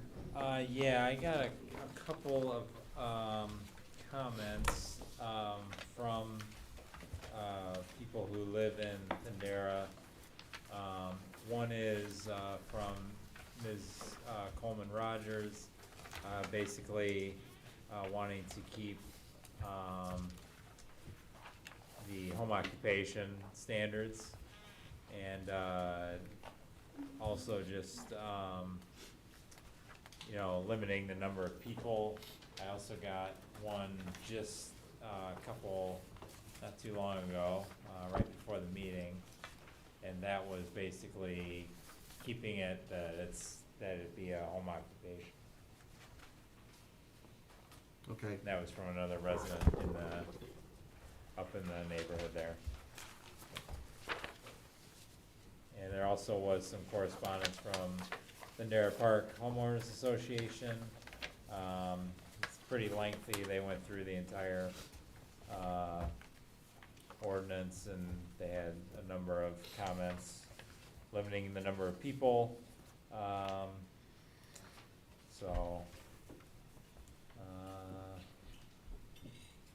And then the homestead issue.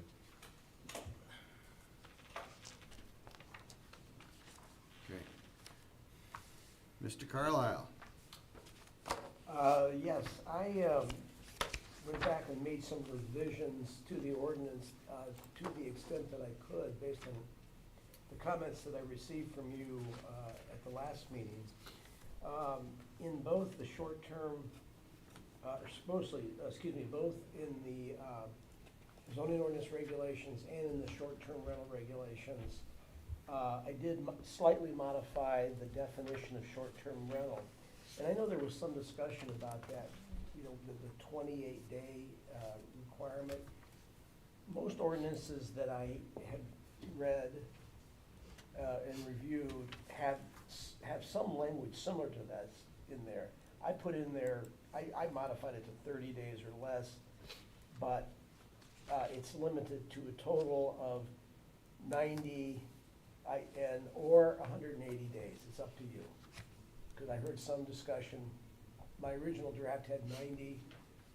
Commission will have to decide as to whether you would want it to be up to 180 days. So that's your decision in that regard, and I need some direction in that regard. In the zoning ordinance provisions, there were no other changes that I believe were requested. In addition to that slight definitional change, under the regulatory ordinance, I changed the provision regarding the time frame of the local agent being available 24 hours per day, 7 days a week, and within 30 miles. What I did is I said, shall live within 30 miles of the dwelling for the purpose of responding within 60 minutes to complaints. So we added I believe it was previously stated that they simply just had to live within 30 miles, or just had to be able to respond within 60 minutes. So anyway, I added both of that in there, so they have to live both within 30 miles and be able to respond within 60 minutes. In my cover letter, I also asked the commission to discuss as to whether you want to permit, if you remember, I mean, this is restricted to owner-occupied, long-term, or short-term rentals that, you know, essentially claim a homestead exemption. It doesn't say that explicitly, but the definition requires it owner occupied to be living there at least 6 months. If the commission would want to allow non-homestead properties, in other words, those people, those types of residents that are not being claimed for homestead exemption, but are still owner occupied for a part of the year, or maybe not at all, but still, if you would want to consider a process to allow those as short-term rentals, we could write it that way. It would just be treated differently than a home occupation. I would recommend that that be treated similar to, other types of special land uses in the residential districts, and still be subject to the short-term rental ordinance. So that's a decision you're going to have to make as to whether you want to allow that or not. So that's really all that I have at this point tonight, because I believe that's all the direction that I got at the last meeting. So, such a special land use, would each one have to come to the planning commission, or would that be Yeah. handled? Only for those that are not considered a home occupation. In other words, those that are considered a home occupation, it would go through an administrative approval, but it would still be subject to the short-term rental ordinance. And then I'm sorry, you were done. I'm gonna say, if they didn't qualify as a home occupation, in other words, if it was not owner occupied, at least 6 months out of the year, where someone was actually claiming a homestead exemption, then we'd have a separate process for approval of those, and it would give the commission the ability to review these on a case-by-case basis. That's the option. And then if they came to us, they'd have to meet the 8 or 9 standards under the special land use. Correct. As well as any other additional standards that we wrote into the zoning ordinance for the non-home occupation short-term rentals. Whew. Yeah, it's a lot. There's a lot going on here. Yeah.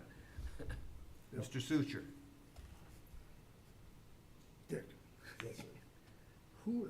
the 6 month, and I understand the Homestead Act being sort of a old assessor, who's gonna monitor that? Do they make it, or do they not qualify? And if they don't, they go this way, and if they do, they go that way? The assessing department has record of that.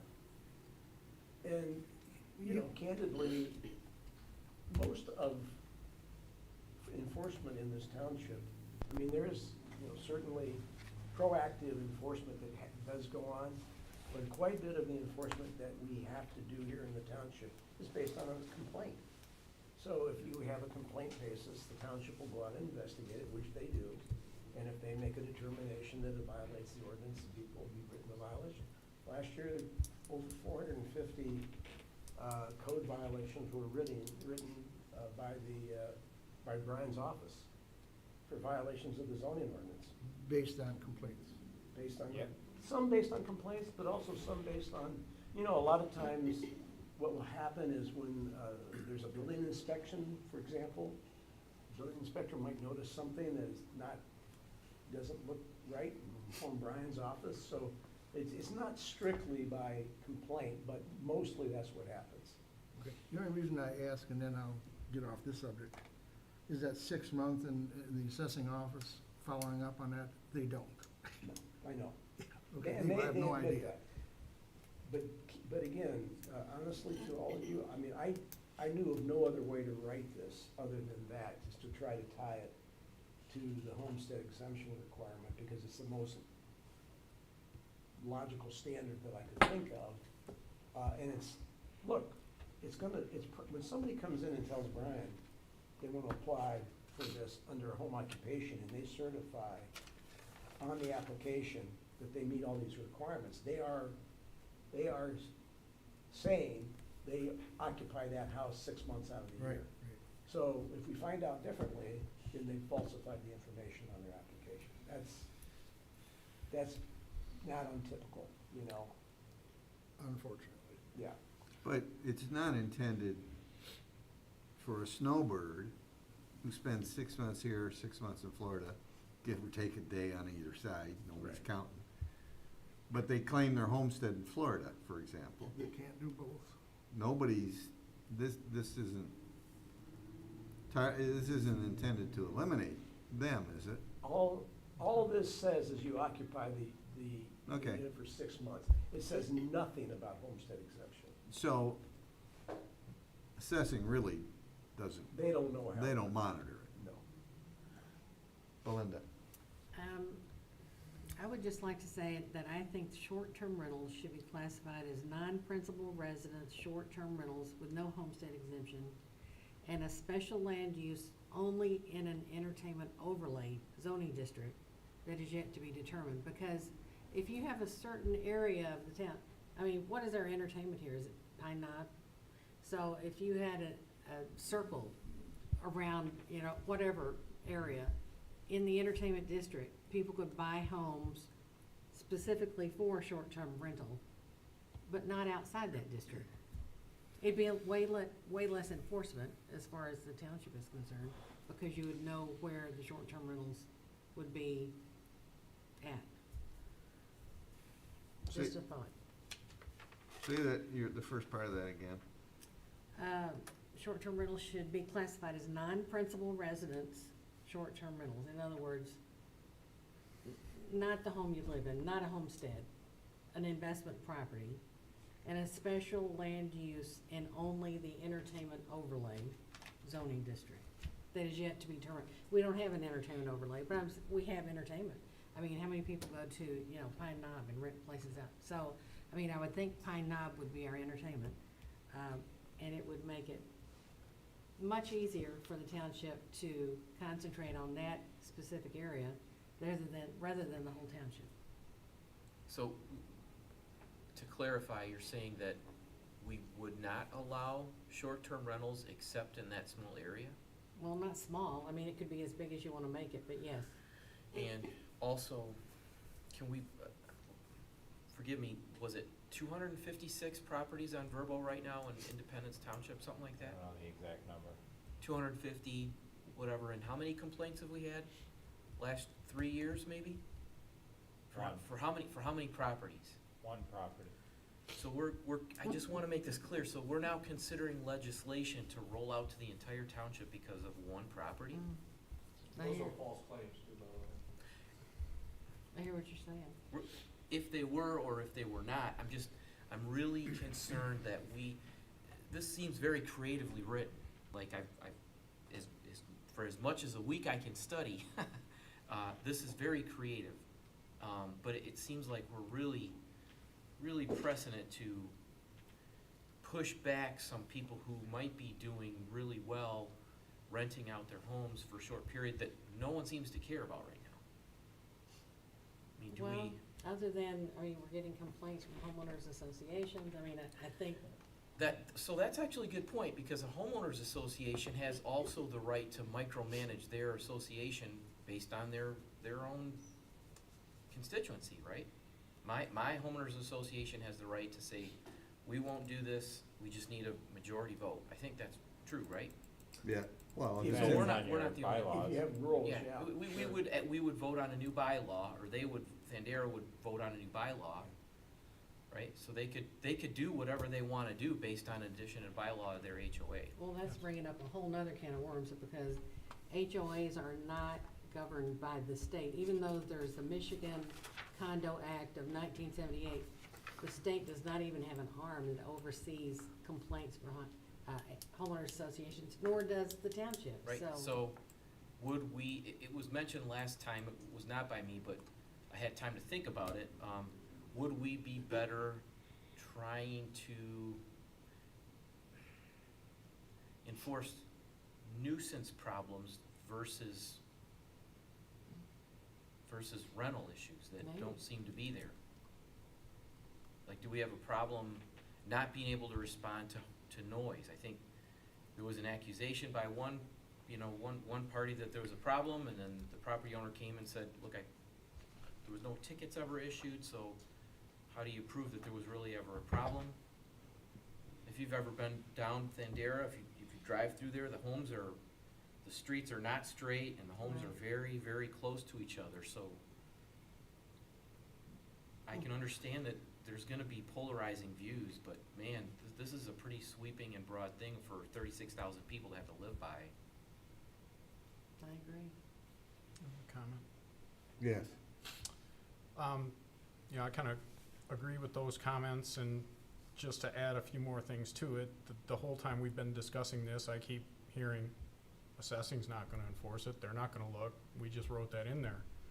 I heard another comment, well, I really didn't know how to write it, so I put that in there. In the last meeting, it was said, well, we can't really enforce this unless we get somebody really complains. We can't enforce it. We don't have the means to enforce it. So this just seems, again, we keep talking about the one house, and at least that's a 50-50 thing, because, the owner showed up at the last meeting and said, hey, I have all the records right here, a ticket was never issued. One, they called on me and my son for having a bonfire. And all the letters and comments are out of one subdivision, where you are correct, that subdivision created a rule that they don't allow rentals in their homeowners association. So, yeah, I don't know why we're spending all this, and then on top of that, all the email chains going around that I addressed in the last meeting, to me, opens up the township to litigation if somebody's harmed by this new ordinance, and that was never addressed. The emails going around, the township attorney representative happened to be here, and she's like, oh yeah, I agree, that's a problem, but nobody ever addressed the problem. So I think it's a lot to do about a problem that's not really there. That's all I have.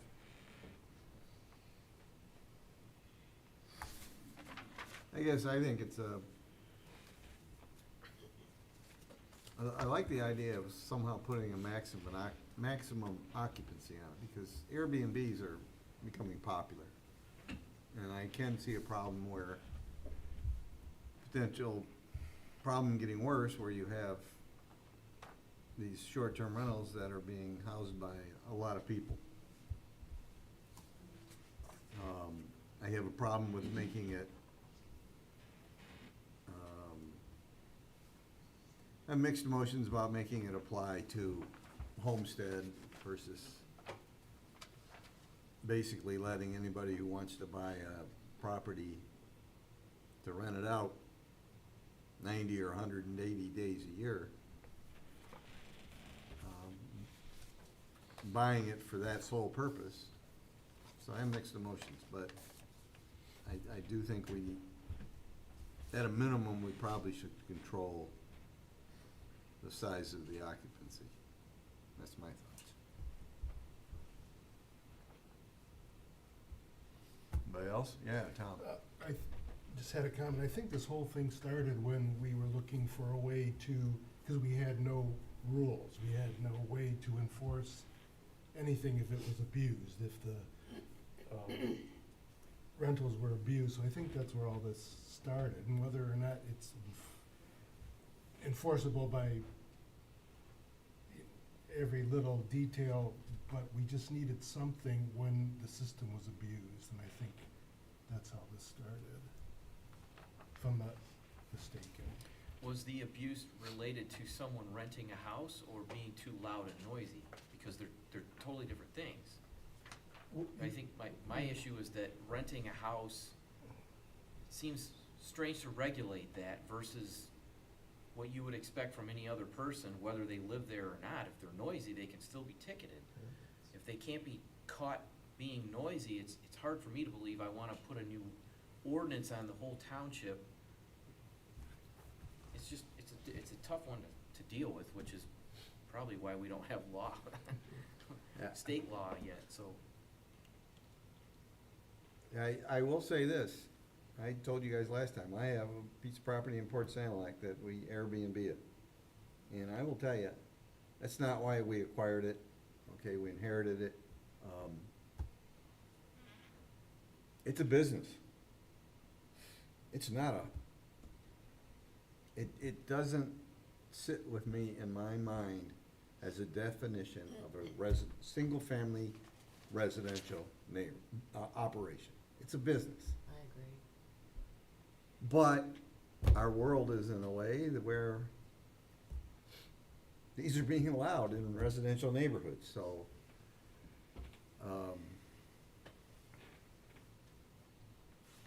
It's different than a long-term rental. When you know, even the IRS treats long-term rental property as, for the most part, passive investment. Short-term rental is active.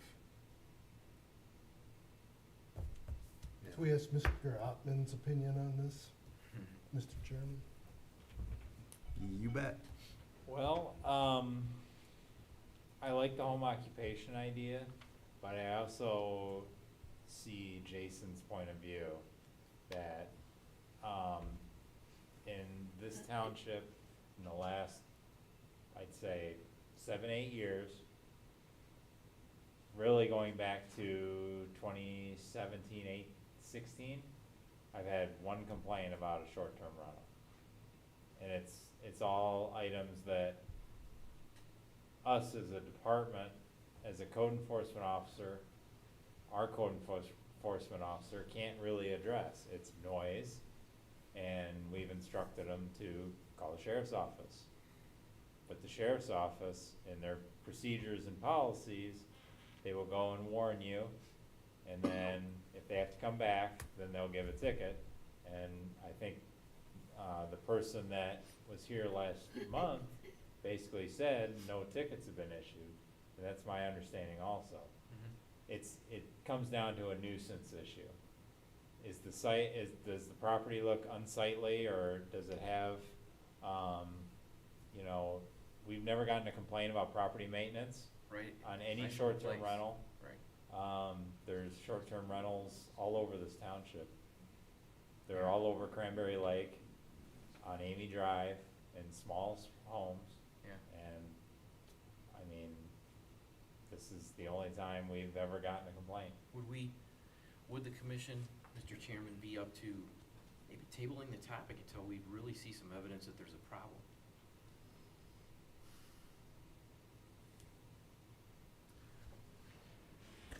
I'd be open to that, but I'm just, what's the likelihood of that happening? And Pretty good if it's only been one.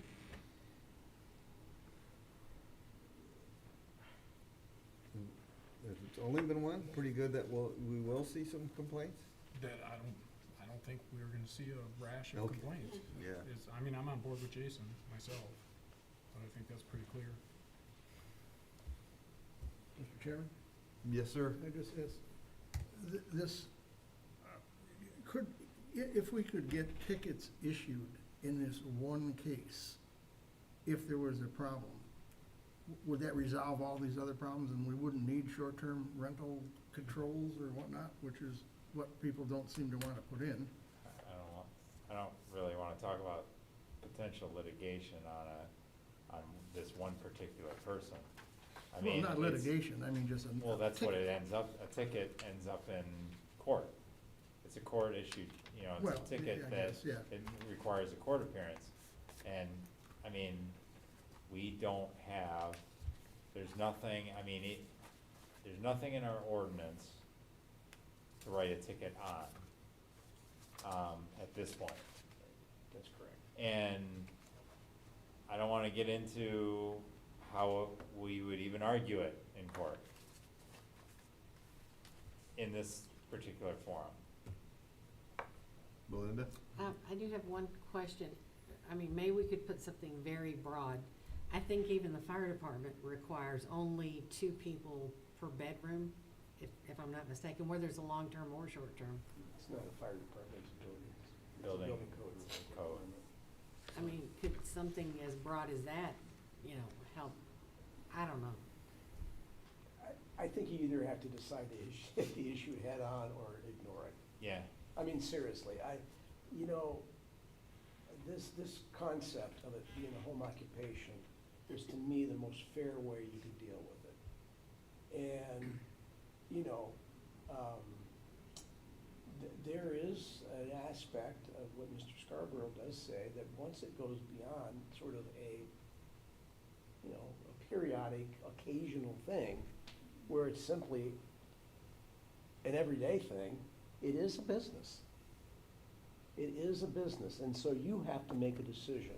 as a commission as to whether would you allow another form of business to open up in a residential area without your permission? That simply is the question here. The best way I could see to make the distinction between the part-time short-term rental and the full-time short-term rental was with this 6-month period, because that's where people claim their homestead exemption as permanent residents. So it's just simply, we can write all kinds of stuff here, but it won't do any good. I mean, you have to make a decision as to what you want to do, and I understand why. I understand why you're struggling with this, because we've gone through this many different places. And this has been a festering issue in this state for a long time.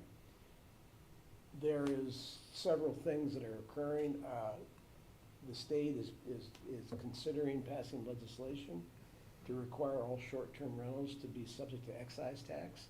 So in other words, they're gonna have to pay the similar types of taxes as the hotels. There's some places considering, banning them outright, completely because of a housing issue. I don't think you have that kind of issue here. What you have is an unknown potential of nuisance. And at this point in time, it's not well documented that you have that problem, except for one property where there's been, complaints, and that's it.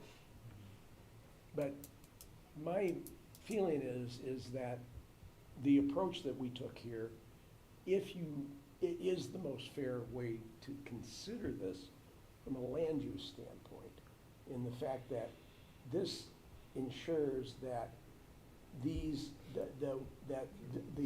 types of the types of short-term rentals that would qualify as home occupations are, you can make that connection that it is a home occupation. So you have to, you decide. I mean, it's up to you. It's obviously your decision. One more comment. You made a good point about it's really a business.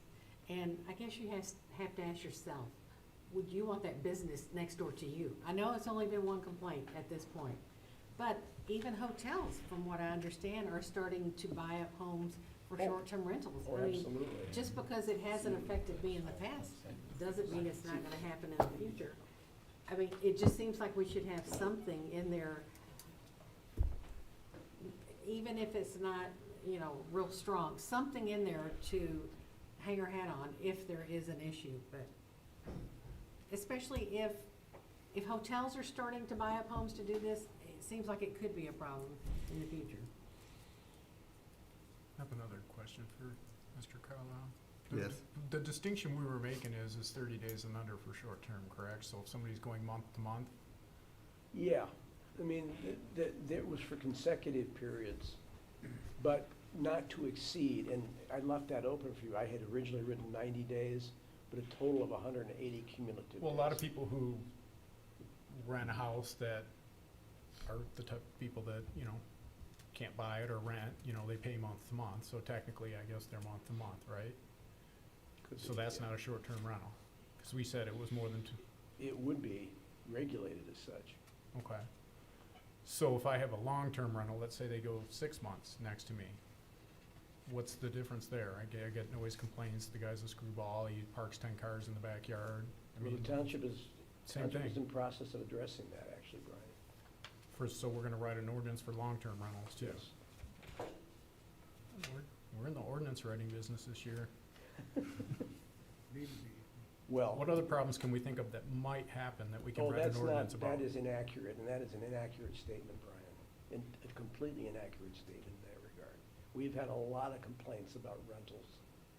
And when the building official, by law, receives complaints, they have to do something about it.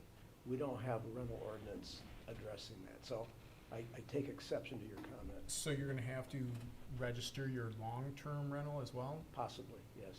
That's under consideration. What types of, well, we'll get there, right? We'll get there when we get there. Yeah, you're not It's involved in gonna be a that. regulatory ordinance. Yeah. It's a township board issue. But we have, here, just to illuminate further, your housing stock in this township, in the rental market, is very old. Look along Dixie Highway. You have apartments that have been there longer than, most of us have been around. And yes, we have had a lot of, we have complaints. We've had a lot of complaints. And we've had issues. And the law requires the building official to address those. Okay, So well, this is not a frivolous Is that- issue. Well, yeah, that's an apartment. That's what I'm saying. I was talking houses. Are those issues more about buildings not being up to code, so to speak? Yes. Seems like you could do an ordinance to encompass both short-term rentals and long-term rentals. Some try to do that. We were working with another community. They were trying to combine the two, and it just doesn't work because they're just two separate issues, And it was going to be punitive to the short-term rental folks. I mean, we don't enforce, we would not enforce the same kind of codes in an owner-occupied home for a home occupation that you would have to enforce for a rental housing ordinance. I mean, there's a whole different set of principles associated with rental housing ordinances. And so we felt that that's just over the top, I mean, if you look at the regulations in this ordinance, they're pretty minimal. I mean, there's a few life safety things in there, but it's generally a registration ordinance. So you register so that if there's a problem, we have an agent and we know who to contact. But you have to decide. It's really up to you. Question. Brian, the comments have been around that, there's been multiple calls to this one house for nuisance. I think it's nuisance. I don't know what the calls were really for. Noise. Noise, okay. But no tickets were issued. Then some other people have said, well, no tickets have been issued because the second complaint comes and the person that's being complained about is different and they're just now getting their first notice. So it's a continuous stream of first notices, first notices, first notices. You don't get a ticket to the second notice, but if you're always changing people. Well, it's more than just changing people. No, it's to the owner. I mean, Is it? To it the goes owner? away. I'm just Talk trying to any sheriff's office deputy, and that's the procedure. Yeah, well, no, I'm not saying it. And it could be, yes, different people, but more than likely, they quiet down and they're done. Well, for that day. Yeah. But I'm just saying, if you get a second call the following weekend, Yeah, then they come there and they're not gonna, if they were the same people, they could legitimately write them a ticket because they've been warned. But if it's not the same person, because they're renting them by days instead of months, yeah. then nobody gets caught unless you tag it to the owner. Yeah. Then it's different. Then you're putting some responsibility not on the noisemaker, but the person who allows the noisemaker in there, I guess. I don't know. Do we want to open a public comment, or? Yeah. Scarborough, I think that's Mr. McElwain. Um, line applicant's been raising his hand. We'll open the public comment portion now. Let's do the audience first. Anybody out there? No, sorry. Okay, we got somebody online. Go ahead. How's it going, guys? Can you hear me? Yeah. As far as noise goes, I mean, it's pretty easy to buy one of those decibel sound sensors that monitors the noise and volume that goes directly to your phone. So, like, we have one on the back deck. If you're too loud, it pings my phone. I know about it.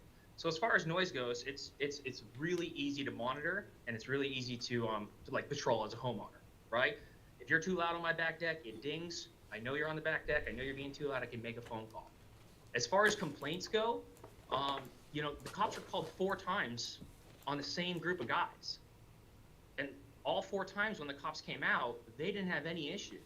So it's not like necessarily a, one night renter, they leave, next guy comes, they leave, and it's different complaints. All of the complaints came on the same groups of people.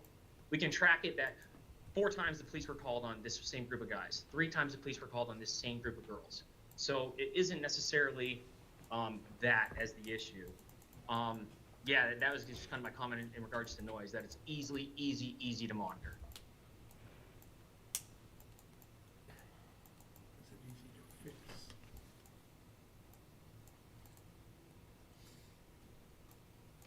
What's the commission's pleasure? Who's it, you mean monitored by the owner? Oh, no. Yeah.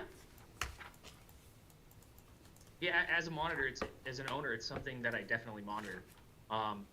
Every complaint has been because of noise, right? But yet, my smoke detectors will set off my noise, detector, but the guests won't. So, I think from a standpoint of noise, it is pretty easy to regulate. I read through the entire agenda packet again. I just think it's something that you guys are gonna have a really hard time enforcing. I'm not necessarily against any kind of ordinance, because I do think that it is valuable in some sense, but reading through this and adding jail time and all these other things, it seems quite silly. I don't know how you're going to monitor, so I go, if I rent to someone for 31 days, it's no longer considered a short-term rental, right? So like right now, I offer a 25% discount if you stay a week, right? And I offer you half if you stay 30 days. So I go, what necessarily is going to stop me from, someone taking advantage of the discount to rent 30 days and leave early, right? Like that's a real possibility. We had someone who wanted 6 days, they stayed 7 to take advantage of a discount, right? So it's like, you'll get people who will abuse the system, right? Like whatever rule set you put in place, I will play by your rules. I have up to this point, and I will in the future. But if you're going to deal with a group of bad apples, this is only going to work for people who are going to listen and pay attention to the ordinance. Now, this is my personal opinion, and don't take any value out of this, but I think you need an ordinance, and I think you need to be able to know who's doing short-term rentals, just from a safety standpoint. Like, is it safe? Do they have smoke detectors? Can they fall off of a railing? Things like that. I think that you'll need a short-term rental ordinance for that, but aside from that, I think the free market will work itself out. I don't think you'll have a giant influx and short-term rentals popping up or people taking advantage. I just don't think, we're not Disney World, we're not Orlando. 90, 180 days, I'd be surprised if anybody in your township is even coming close to those numbers, truthfully. I mean, all the complaints have been about us, and we stay under those numbers.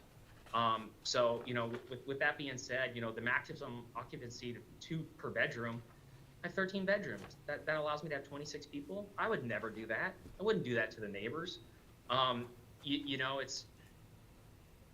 think that you guys are up against, a pretty tough problem, but, overall, I think an ordinance isn't necessarily a bad thing, but I think it's going to be as simple as a registration and like, a one-time or, annual fee. And I really think that's probably all you need. That's my opinion. Take it for what it's worth. I'll give it back to the floor. A question for you. When you said you had a group of 4 guys that got, I think you said 4 guys that the police were called on a couple times. Was that Yes. all within the same rental sequence? Yes, June 8th to June 11th, they stayed 3 days. The cops were called and the police reports respond as no loud music, could not hear any loud noises from the road, walked around the back, just a few guys hanging out talking on the deck. The other police reports come back, there was no loud party, just 5 guys sitting on the deck having drinks and talking. The only music was coming from a cell phone. So, I don't, in every police report, they all come back like that. I mean, truthfully, if you read them, no loud party, no noise heard, all was quiet. How many years have you been doing this? Started in 2022, and we lived there during the first year and a half. So we were well aware of what was going on because we were living on the property. Would you rent to these 4 guys again? I would rent to the 4 guys again because I had the footage. I could correlate the footage to what was happening. And I go, if it's 5 guys sitting on a back deck talking, like the police report said, no, I don't have an issue with 5 guys on the back deck talking, right? Like I have an issue, like I have posted throughout the residence of your noise ordinance, After 11 p.m., you can't be heard 50 feet from the property line, is I believe what it says. Actually, I have it right here. So no, we have learned to weed out the bad apples. Clarkson noise ordinance: yelling, shouting, whistling, singing, or making other loud noise to any persons between the hours of 11 p.m. and 7 p.m. where such expressions are clearly audible more than 100 feet from property line. Who do you rent, who do you advertise it through? I'm just on Airbnb and Vrbo. And honestly, that's where you'll get the bad apples, because at least through Airbnb and Vrbo, you have validation of who these people are, you have their information, and you have their past reviews. We don't rent to people with like no reviews for the most part, right? Like we want to see that you've had 3, 4, 5, 6 different stays where everything went smooth, right? Like that's what we're looking for. And we have a 2-day minimum to try to push out some of the issues. Most of our guests, I mean, it's kind of funny, but they're in town for the Renaissance Festival. They're skiers. You know, a lot of people just coming into town because this is where they're from. So, you know, Airbnb and Vrbo for the most part, you'll start seeing issues with people who start taking people. Like if you put an ordinance in place and people just decide, I'm not going to abide by this ordinance, they'll start going to Facebook. They'll start going to Craigslist. They'll get a lower kind of clientele, right? Like it's expensive to rent through Airbnb and Vrbo because you do pay the fees that they charge, as well as, you know, the taxes and everything else. What you're worried about is the bad apples who choose to operate under the radar, where you have no paper trail, you don't know who's staying there, those kinds of issues. Mr. McElwain, can you state your name and address for the record, just so we can get it on recording? 8646 Thendara Boulevard, Dan McElwain. Okay, thanks. I was asking some of those questions, Dick, because I was wondering, there is something to the way you market it, because Airbnb and Vrbo have standards. And I was wondering if there's some way to build in that kind of requirement. You don't need to specify those names, but you could specify a reputable third party. I don't know. I can't answer that right offhand, but, you know, I'd certainly look into that. I think what this gentleman is suggesting is something, It's all regulatory. a regulatory ordinance, it's a registration ordinance, essentially, with some minimal standards in there that would require the unit be registered, that there be some limitations placed on it, and not be dealt with in terms of a zoning issue. Well, that alone would be better than, I guess, what we have now. They don't register at all, do they, Brian? No. So at least you would have, you know, contact information. And I don't think that is an unusual approach. I mean, I think there are other communities that have followed that approach. But I would say that that's probably more prevalent in resort areas where you have a preponderance of short-term rentals. And it drives their economy. Yeah, exactly. I mean, Saugatuck, you know, places like that. The metropolis of Port Sanilac. Yeah. And so, I mean, the rudiments of that ordinance are already done. But that wouldn't be a planning commission matter anymore.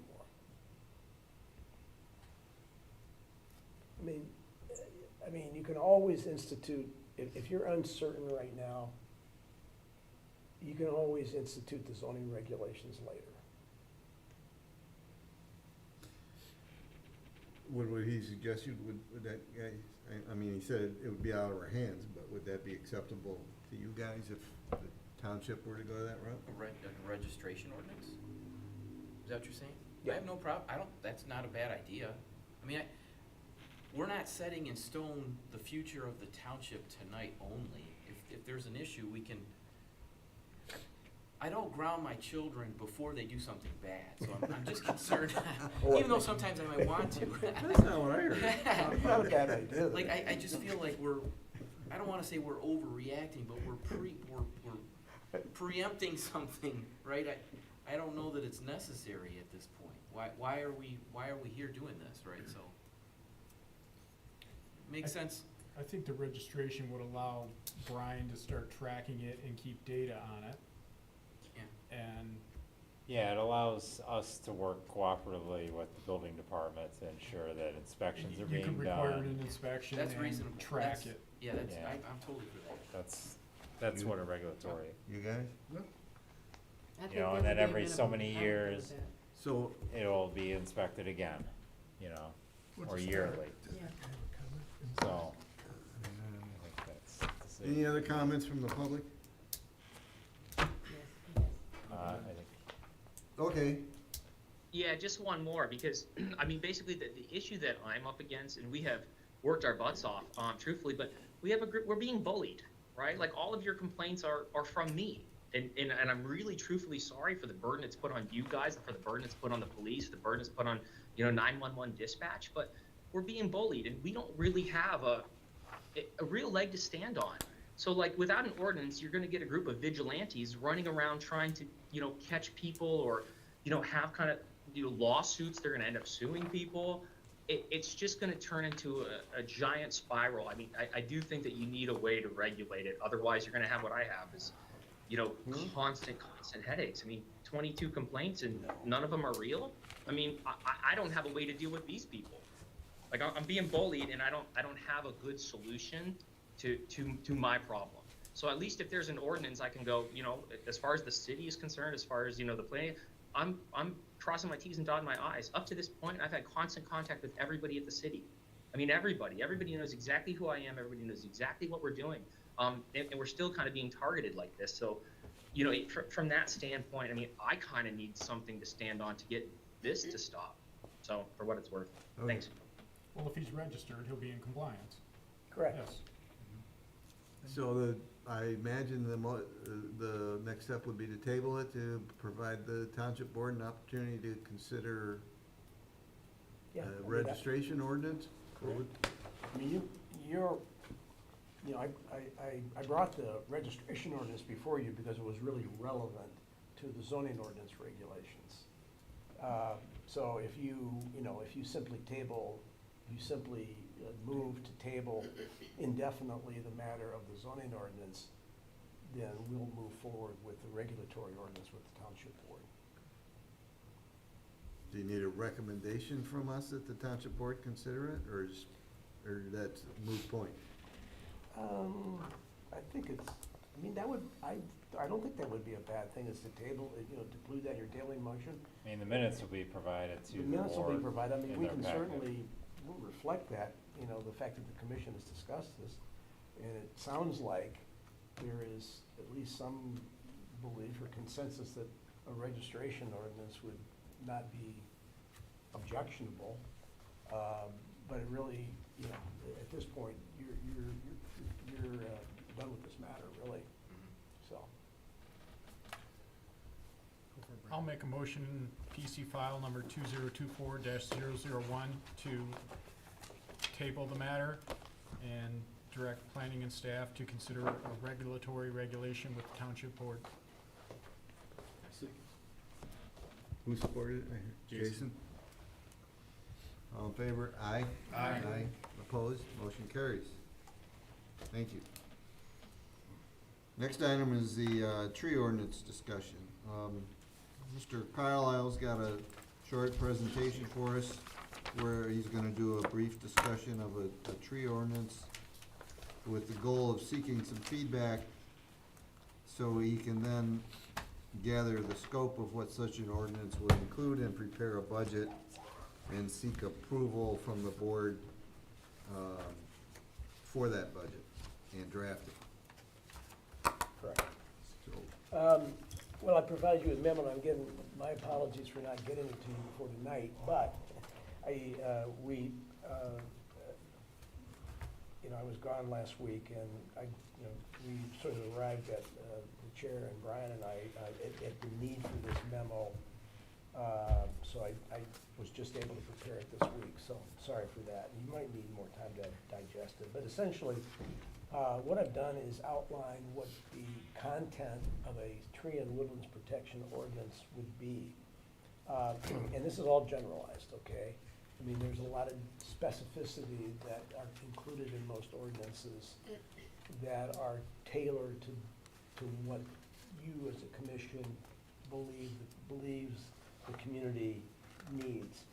I did include a few brief definitions, but one of the things that you need to incorporate in a tree and woodland protection ordinance is a broad scope of purposes. It's not simply to preserve trees. It's to preserve trees and woodlands under certain circumstances for a whole host of environmental, social, and economic reasons.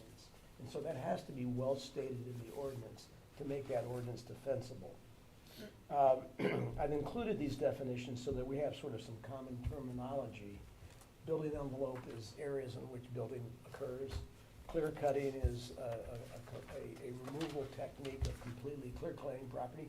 And most woodland ordinances have some prohibition on clear cutting except for forestry operations. DBH, or diameter breast height, is how you measure protected trees or any kind of trees.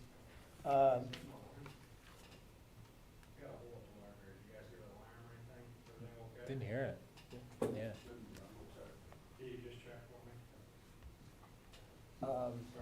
That's okay. Landmark tree is generally, it can be very specific about what you consider to be a landmark tree.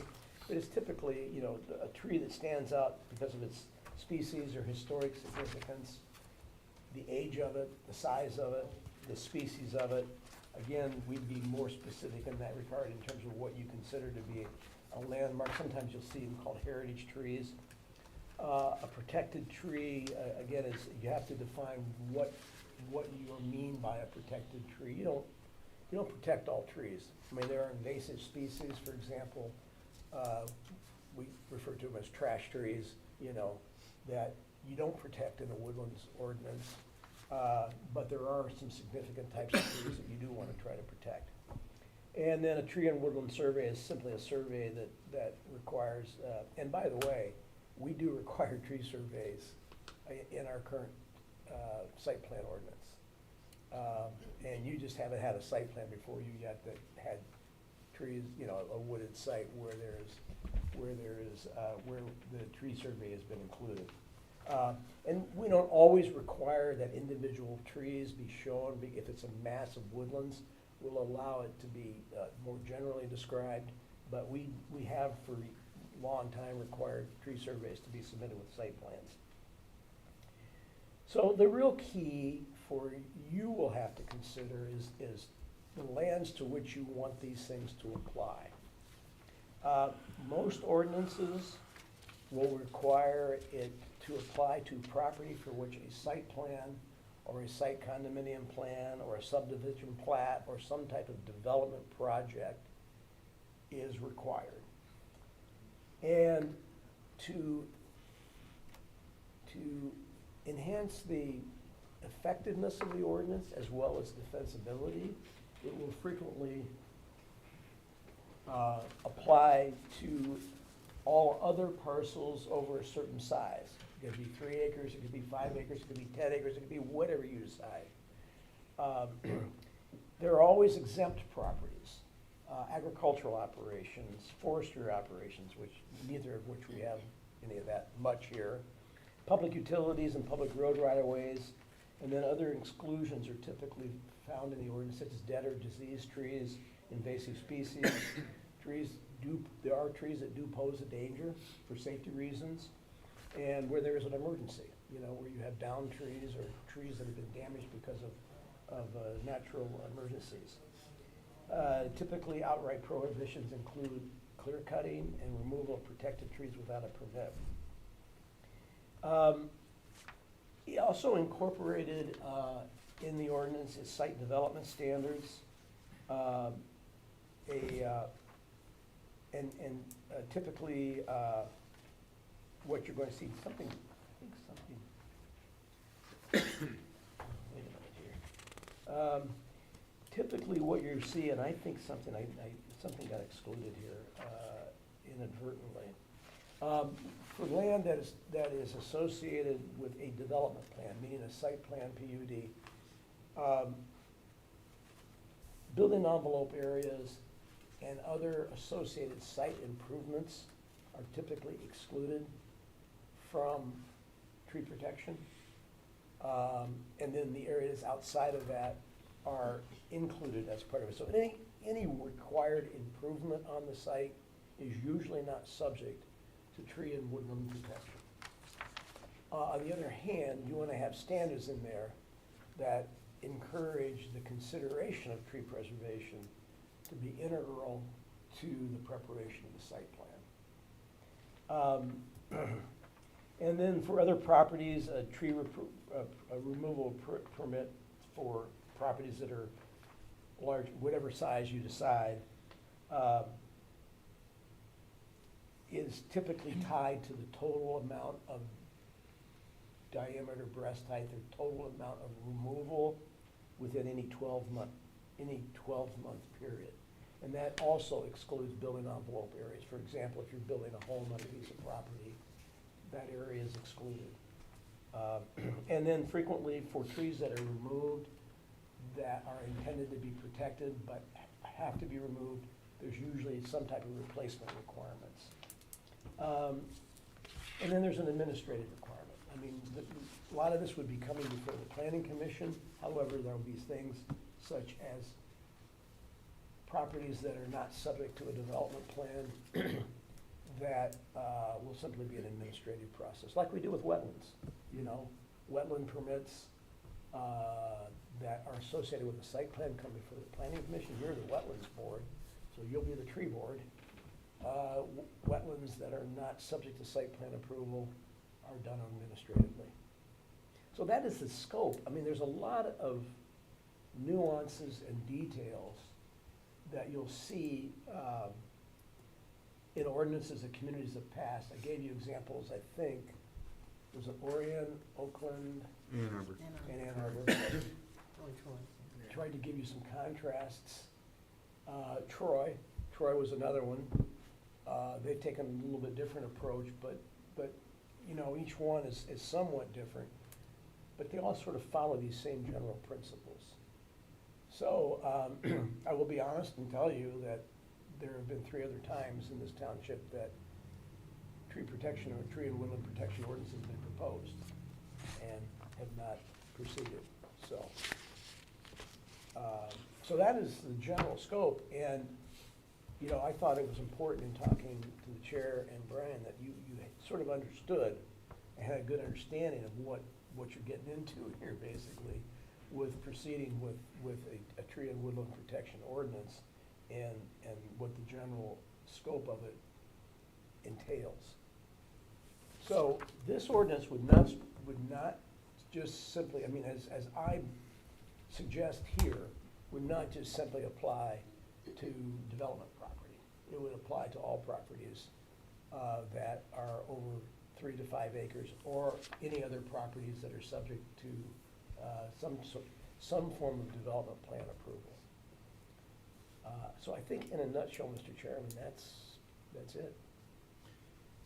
Do you need some feedback on this? Yeah. Okay. I think it's a pretty good summary. To me, the issues are the parcels that it should apply to, and maybe I'd like a little more discussion on the tree inventory. As much as I might like it to apply to all parcels over 3 to 5 acres, you know, if a guy's got a 3-acre lot and he wants to put a house on it, I don't think that, I guess I question whether it should apply to that. So I guess I'm thinking just anything for which a site plan, site condo, or PUD, or subdivision plat is required. I'd like to hear what everybody else thinks. I tend to agree with that statement. Can I ask a follow-up? Because I'm kind of unclear on something you and Dick both said. So when you say over 3 acres, for example, most of the parcels north of 75 on the dirt roads are all 3 acres, 5 acres, 10 acres. They all have houses on them. So that's not included in this, an existing house. Somebody can't go out in their backyard and cut down a tree on their 10 acres. If it was included in this and it was not exempt because it was diseased or you know, it met any exemption requirements, the removal of trees over a certain quantity and amount would require a tree removal permit under most or many ordinances. You don't, that's not saying you have to do that, but I wanted to make sure you were aware that many ordinances do require it. It's distinguishing between property to be developed and existing single-family residences. Correct, yeah. So I have a couple friends who live on 40 acres, lucky them, and they're 90% wooded, so he can't go cut down a tree. Well, that doesn't mean they can't necessarily cut down a tree, but they, if they cut down a certain quantity of tree. It's 20% per year. I think we can define this however we want to define it. Correct. Right, so commercial development over 3 acres or over 5 acres or not existing. Yeah. Could be non-residential development unless it's more than, 3 units, or we have the freedom to do whatever here. Well, it kind of brings up a point that you made in the last case. Every newest subdivision we've approved has a landscaping ordinance. If you cut down a tree in your yard, one of your neighbors is calling the HOA. I mean, so are we even governing existing subdivisions? They have defined landscaping rules already in their documents. Our HOAs, yeah. There's a lot of strong HOAs in this township, and unfortunately, there's a couple weak ones. Every place I've ever lived has an extremely active HOA. I found out, just FYI, for the Township of Independence, it's, I believe it's 17% of all the residential homes are within HOAs currently. And if you look at new development, pretty much everything seems to be in an HOA, unless you're building out on several acres. That's correct. So, Dick, if we, under 3A, included properties, just hypothetically, if we excluded number 2, and an existing, so would this only be applied to new site plans, condo plans, PUDs, and subdivision plans? If you excluded it applying to any other properties, yes, that's correct. The guy that's got 40 acres out in the country wouldn't even need a permit. Right, unless you wanted to have a requirement in there that would prohibit clear cutting, for example, in all circumstances, which that's also somewhat common. What about, under that same example, hypothetical example, what about in my condominium complex? If we wanted to cut down 1 tree or 5 trees, wouldn't, because it's existing? It wouldn't apply. Okay. Unless again, that's where you develop a standard for the total amount of removal. So if you're cutting down 1 or 2 trees, you're never gonna meet the threshold of any ordinance that I've ever met to require a tree removal permit. If you think about it in a development like yours, if they were recently planted trees, 100 dBH cumulative is probably, 30 or 40 trees. So that's a lot of tree removal. Yeah. If it's a mature tree, 100 dBH could be a couple of good size, oak trees. Seems like to me it would be a good idea to have a general provision on parcels over a certain size that if they're gonna cut down more than, 50% or some number, then that requires some kind of an approval process. Rather than just excluding parcels over 3 or 5 acres, taking out number 2, seems like it might be a good idea to have a percentage. Just throwing that on the table. Another quick question popped into my head. So existing commercial obviously is governed by commercial landscape ordinance, correct? And site plan, yes. So if some other ash borer, God forbid we get an oak borer, and it kills a couple oak trees in Neiman's parking lot. I don't even know if they have oaks, but then the township would say, you gotta replace them. No, because if it's, again, there's always exclusions in there for dead or diseased trees. But don't they have to maintain their Yes. landscape? Yes. I mean, if we approve a development and they have to have a tree in every island, if they had to cut one down for some reason, they would replace that tree, because it's part of their site plan. Yeah, Yeah, it's an Okay. approved site plan. yeah. So existing commercial is kinda already in a basket, Correct. was my And the point. same holds true, Brian, where we have existing projects where existing natural vegetation is being used to satisfy a requirement, such as, a buffer requirement.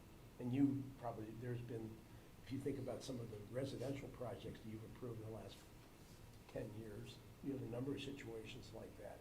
Well, remember last year, didn't we increase, or it was probably, 2 or 3 years ago now, we increased the buffer requirements, right? For multifamily, we did. For multiple family, the setback requirements. Correct. But for example, Pine Vista's got Pine a Vista. buffer.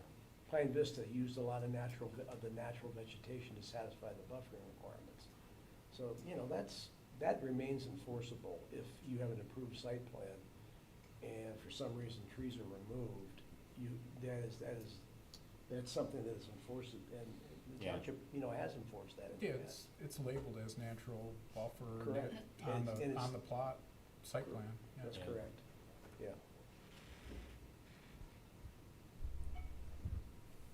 And there are also time to time when those buffers are there, once the rest of the site's cleared, those trees become, they hang, they become dangerous Yeah. to the residents there, and we have to authorize them to be cut down. It's a handful, once those trees lose all the protection, they start to sag. How many commercial properties over 20 acres aren't developed in our township? 2, That's what I was thinking. 1, Handful at most. 3, 4? It's, Over 20 acres, 2 or 3. not that many. 2 or 3? So this is, even a smaller basket for big development. I mean, even big residential parcels, there's not that many. Well, most of the large residential properties that could be developed have been developed. Yeah, well, and if, in the case of the people I know that own 40 acres, he would, when he got older, maybe he'd split off 10 in the back and sell a plot of 10. It can't turn into a subdivision now. Yeah. But,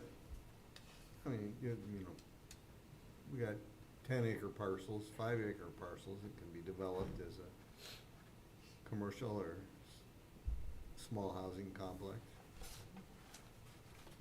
To me, the intent of this is to prohibit somebody from coming in and just totally clear cutting. Right.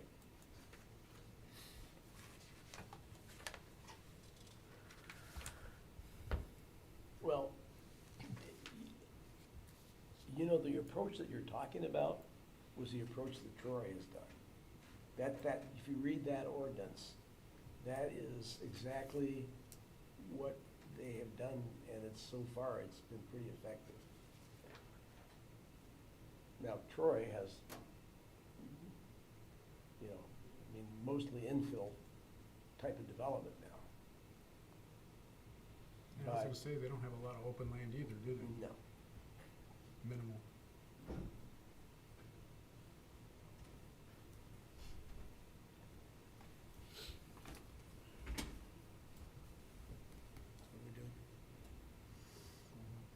So, okay, any other comments?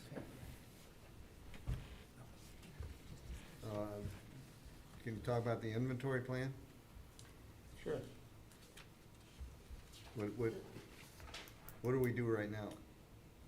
We require the trees that are 6 inches DBH or greater to be inventoried but where there are clusters of, we don't require, I mean, where there's large woodland areas that are intact, we just require that to be delineated and characterized. See, because we don't That have, makes- we that don't makes have a sense. tree protection ordinance, you know, we're not, we simply want to know where the woodlands and the significant trees are, so that for just exactly the kind of reasons, you know, we were just talking about with Brian, that we want to try to preserve as many trees as possible to use for natural buffers, you know, where we can.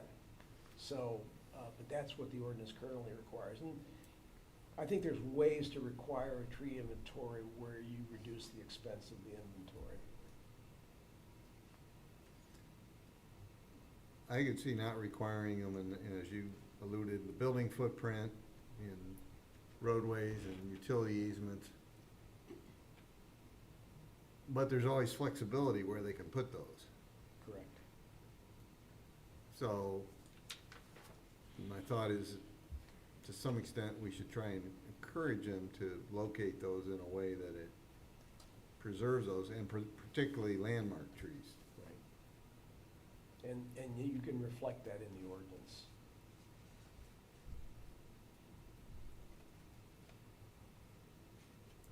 And then the other topic I think we probably need to discuss is what do we do about replacement? When a developer has to cut down a tree that is what we would call protected. Because, for example, it's not in their envelope, it's not in the roadway, it's just out in the open area, and for some reason he feels he needs to cut it down. Right. What do we wanna do with that in the way of a replacement requirement? Yeah, Troy, I mean, I thought it was pretty creative that they could have like I don't know if it's the right term, but like a tree bank, right? If I can't place it here, I can give it to the township, or I can give it to the city, and they can decide where they want to put it. I'm not aware of any sort of group or authority that maintains or plans planting of trees. But I think the biggest offender here that we've seen lately is someone we can't impact, and that's RCOC, right? Road Commission, Oakland County. If you count the number of trees and stuff, it's Yeah. 50,000 times more than probably any kind of landowner has, so. Maybe the focus should be, rather than preventing some property owners to cut down trees, maybe we should figure out where we want to plant trees. Or at the same time. I will say that tree banks are difficult to administer. Tree replacement is not a problem, because you can find, I mean, there's usually easily ways to find areas to plant replacement trees. There is something that I need to investigate, though. You know, and I think it was part of the Canton Township litigation of their woodlands ordinance regarding tree replacement. So that's got to be an issue that is legally defensible in terms of how we do that. But requiring tree replacement's not, you know, it's not an unusual requirement. But I just will say that I think doing banking trees and allowing them to be planted elsewhere is a kind of puts a difficult burden on the community. You got to find a place. You got to have them planted, you gotta maintain them, you know, and, I'm just curious to hear that. That was my thought, that it would be, but. yeah, And the other thing is the ratio, right, which you don't need feedback on that tonight, do you? no. Just, some people have, for every one tree that gets cut down, you gotta replace it with 3 or 4, or, It's there's all usually different. based on the tree DBH Yeah. that's been cut down, Yeah, in terms of you might have to replace one large tree with 4 smaller trees, for example. yeah. In a sense, we kind of do that in our general site plan process. I mean, if the road commission says the entryway to our sub has to go here, and there's a big grouping of trees there, I mean, we'll require them to re-landscape the whole entryway as part of our site approval process. It's not, you know, like we just let them put it in there and not landscape it in the past. So it's, we kind of already do it through our process. I like formalizing it though, because commissions change. And, you know, needs to. Joe, did you want to say something? Well, I was just gonna comment on those types of trees too, for replacement purposes, you know, it's good, and I agree with the inventory, that we don't need an inventory of every tree on a lot, but the types of trees, we might need to specify that the replacement has to be of similar type because of the wildlife it's displacing and those kinds of things, which are just beginning to get into.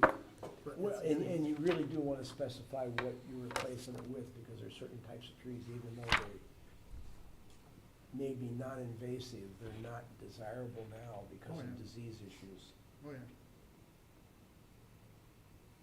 Do you got enough feedback? I think so. Well, the feedback is, do you want to proceed with this? That's the key thing. I do. Yes. I do too. Because we have to get, this is not a budgeted item. No. So I have to work up a proposal for Brian, and he's gonna have to take it to the board to get it, to get it budgeted. I have a question. You said it was denied 3 times before, or they started, why was that? Public opposition. Yeah. Was it too restrictive on the properties it applied to? Like what Brian said, people want to be able to cut down the tree in their yard? Yeah, I think it was a little misunderstanding.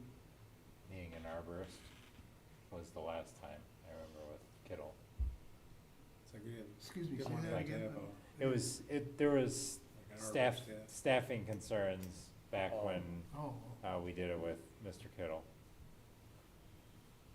Would, I mean, it's a whole host of reasons, but generally, it's a property rights issue. Yeah, that's the Be bottom very, line. to be blunt about it for most people.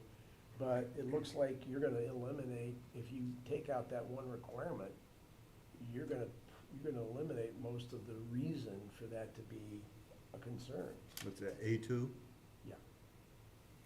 Because that's predominantly where the objection comes from. Yeah, that's the only reason I didn't yell at him, because he took that one out. Yeah. Bill? Just a- Joe. just a- That was your just a only quick, objection? comment on, we had, not that they didn't disclose a lot of the information last night, we're gonna get some more, but Rochester Hills, they're very nature-oriented. I don't know if you know anybody over there, Brian, or not, but they have ordinances, and they have millages that they've passed, 10-year millages for tree preservation, park preservation, land preservation, But I asked him, what is it, why is this so popular with Rochester Hills, and it may not be popular up here in Independence Township? And he very frankly explained they have a different population. They've got 2 colleges or universities within their, boundaries. They have their people, I wouldn't say are better or worse, they think differently. So they may get a lot of support for this, which they obviously do, because they voted a millage to get a naturalist and, do all this kind of stuff. And if the people in Independence Township aren't interested and resist it, well, it's a different world. Well, Joe, I think there's another really big reason, because I know a fair amount about that with Rochester Hills. They're also substantially more developed than you are, and had a lot of development that occurred that that caused that kind of reaction that we need to do this. I mean, surprisingly, this community had more development in the 80s and the 90s than we have seen post-2000. A lot more development. We had planning commission meetings that would get over at 1:30 at night because we had Twice a five. month. Huh? Twice a month. Twice a month, because we had 5 to 8 plans on the agenda. And I was a much younger guy back then, so I could do that. But the fact of the matter is that you had substantial, despite what you hear from people. You are in a community that is not developed very much in the last 10 to 20 years. But Rochester Hills is quite different, you know, because of the proximity of where it is to everything else over there. And so that's how those kinds of things, I think, give rise to support Yeah. for, That was his point, you know. Yeah. I mean, he Yeah. didn't say they were more developed. or Yeah, less. exactly. That wasn't one of the issues, but yeah, it is different. They think different, they're in a different spot in the. totally. Yeah, and so we just have to recognize it, you know, Correct. that we can't copy Troy's ordinance, I'm just making this up. Or we can't copy Ann No, Arbor's you have to necessarily. 'Cause they're customize it different. to They're you. different places, or think differently. Right, We have to adapt it to the way people right. want us to react here, Right. if we can figure And- that out. And I think the other really key thing here is that you have substantial areas in this township that are still large lots, Yeah. relatively large lots. Independence Township is almost like two townships. North of 75 is a whole different world, and a Exactly lot of right. people down here don't really Yeah. go up there. It's, And the one point that I want to make to all of you is one of the real key things that has, the things that have been key to that fact is our strong control of our water and sewer district. The water and sewer district has not been extended up into areas pretty much north of Clarkston Road, and that's what and it has enabled you to keep it lower density, rural residential. Oops. Right. But So- to Brian's point, that we've got two different like townships, south and north of Clarkston Road, which is the water district, which is there, you know. I wasn't here when that was decided, but I mean, that is the control point. It is. And that's what they use for control. And that's the way it's gonna be. I guess that's the way people think. They want it to be two separate townships. Because we're not gonna let the water go up there, we're not gonna let the sewers go oh yeah, up there. the whole previous planning commission, it was a hard no. The northern part of the township is a no touch. Yeah. Exactly. 100%. And we've had a lot of pressure for incursions, but Yeah. it has been resisted. So, all right, I'll get a budget together, you know, because it really, and get it to Brian, and then we'll proceed and get approval. I asked the question, I wanted to get a little stronger answer. We got, I think Joe and Belinda said they were in favor of it. Are you guys okay with going to the next step, with him putting together a budget? Well, I'm in favor of an ordinance that, you know, is somewhat broad, because I guess I believe in property rights and that type of thing, but I mean, I guess I don't necessarily like clear cutting and things like that, so I mean, I think we could come up with some broader ordinance that, you know, keeps decimation from happening, but still gives people their property rights, so. Okay. Cool, thanks. Okay. Joe, did? No, it's good, good. Okay, next item, master plan, updates and discussions, goals and objectives, implementation. Dick, did you wanna open up with something? I don't. You wanna go home? Well, listen, unless I mean, we can stay here till midnight if you like tonight, but, I mean, You know what, I hear you. I don't know if anybody else, I don't, you have to tell me if this is an open meeting. I typed up some stuff that I put together. I can pass it out if anybody else has done that, and then we can table this to the next meeting if you'd like. That's perfectly fine. Yeah. Yeah, that's, to share that, that's perfectly fine. But I'm sort of arriving at the feeling here that you're gonna have to have some dedicated work sessions on this. Because we have got, Brian has Yeah. informed me that we have got a lot of agenda items coming before you in the next regular meetings. Big item. Big Okay. items. Big site And plans. I'm a feeling, I mean, it's not about me, frankly, I'll stay here as long as you need me to.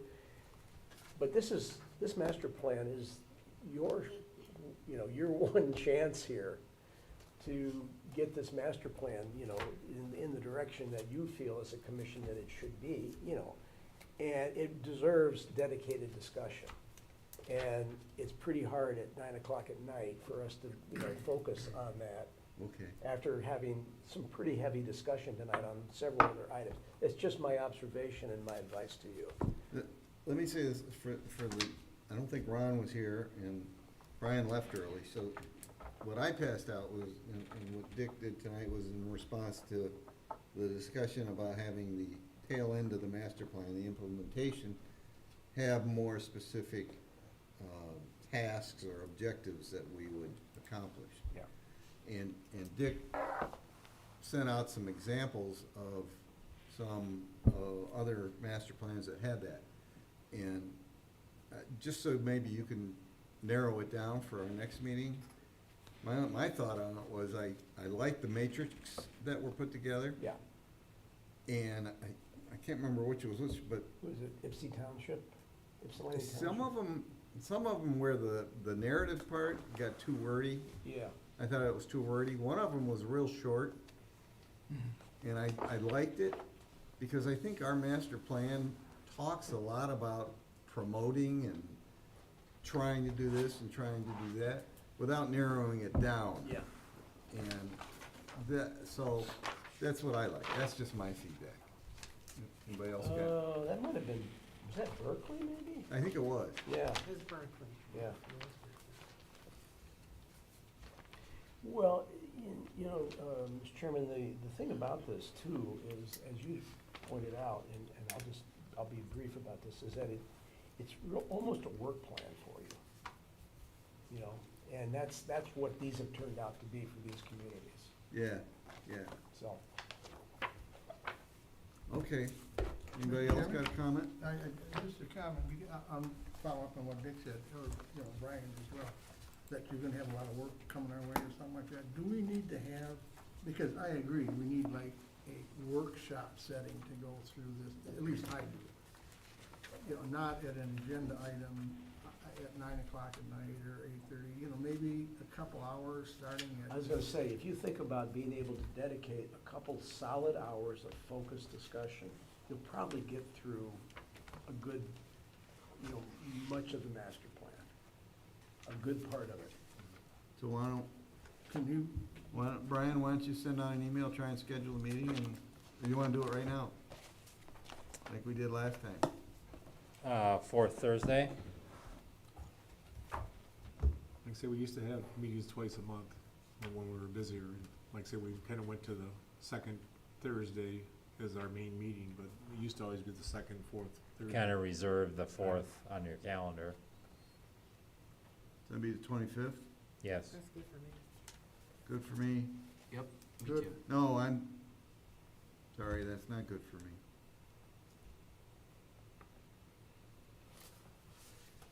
I'm gonna be gone too. Does it always have to be a Thursday? I guess there's room availability is a problem. It doesn't have to be on a Thursday either.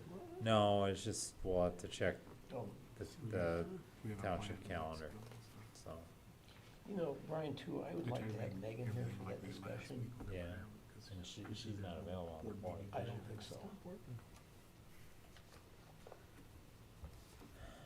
I mean, can we do it next Thursday, or is that too early? I'll be out of town. Uh, Sorry, The 18th, who said? me. Oh, okay, 18th and 25th? I won't be out of town, but I have Oh, okay, commitments. yeah.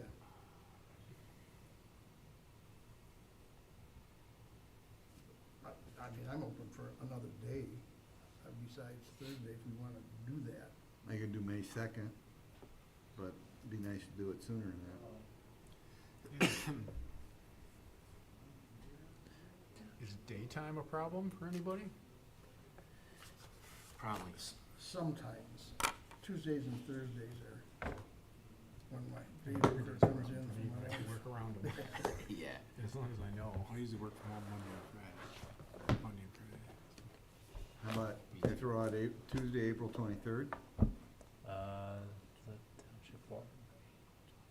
I mean, that works, I mean, That's the for me. township board meeting, isn't it? Is it, Oh, is that a board meeting night? No, No? no, it's the 16th is the board meeting. Right. It's the 2nd and the 16th in April, well, for April anyway. 2nd's already done, obviously. It's the 7th and the 21st in May. Did you say 23rd? That's what I said, yeah. You guys? Works for me. April No? 23rd. Should be okay. You Yep. guys? What time? Okay. Want to start at 5? Fine with me. 23rd, 5. April 23rd. Yes. Looks like the room is available. You're gonna send out a email invite, right, Brian? Yeah, Okay. at 5 PM.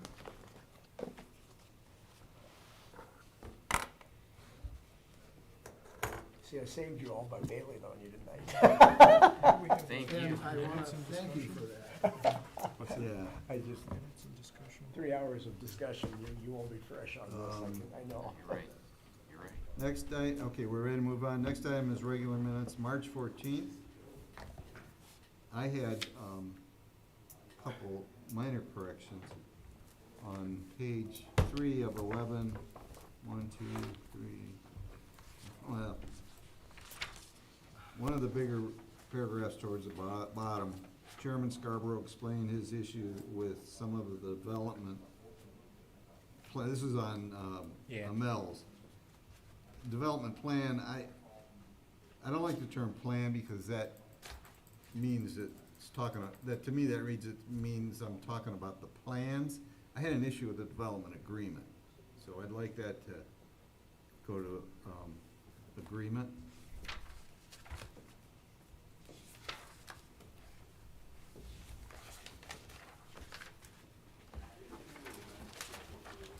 On page 5, I wanted to ask Tom a question. The second to the last sentence on that paragraph says, Commissioner Pytel asked if state allows rental property as a residential use. Did you say rental property, or did you clarify short-term rental property? That was the short-term rental properties. Okay. Mr. Chairman, would you mind if I hit the road? Do you need anything else? No. Okay. Anybody else? I had one quick question for you. If somebody at the podium says something we know is 100% untrue, how do you address that with the rest of the commission instead of letting it pass that it's true? Or would you bring it up in discussion at the end of the meeting? Yeah, But it's about a case after they were dismissed. well, I think you can, I'm just wondering what's appropriate. well, during, I mean, the best time to do it is during your discussion.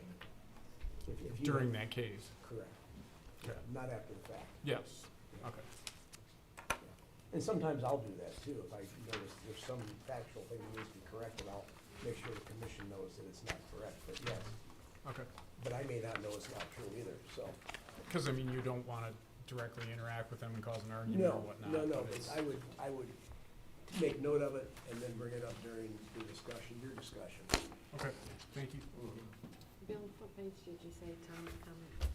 You got it, Page Tom? five, I got it. Yeah, page 5 at the bottom. I got it, cause I'll have to edit it. Yeah, I got a longer drive than Anybody else have any changes? I motion that we approve the regular meeting minutes of March 14th, 2024 with Chairman Scarborough's changes. All in favor, say aye.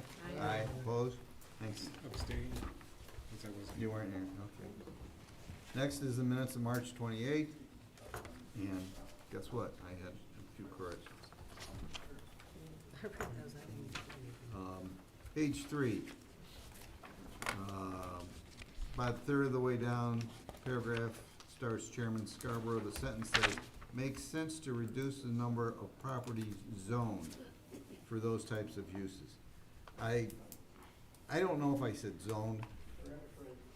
I thought, my intent was to say, I wasn't talking about rezoning properties. I was Yeah. talking about properties that were master planned for commercial use. So I would like it to read properties planned for those types of uses. I don't want, yeah. Got it? And then the next page, almost the last sentence above, approval of the minutes, Scarborough asked Mr. Carlisle could look at commercial office zoning areas. Planned, maybe call it planned zoning areas? Or planned commercial areas? Commercial / office, that's what I was talking about. Just those two changes, all I had.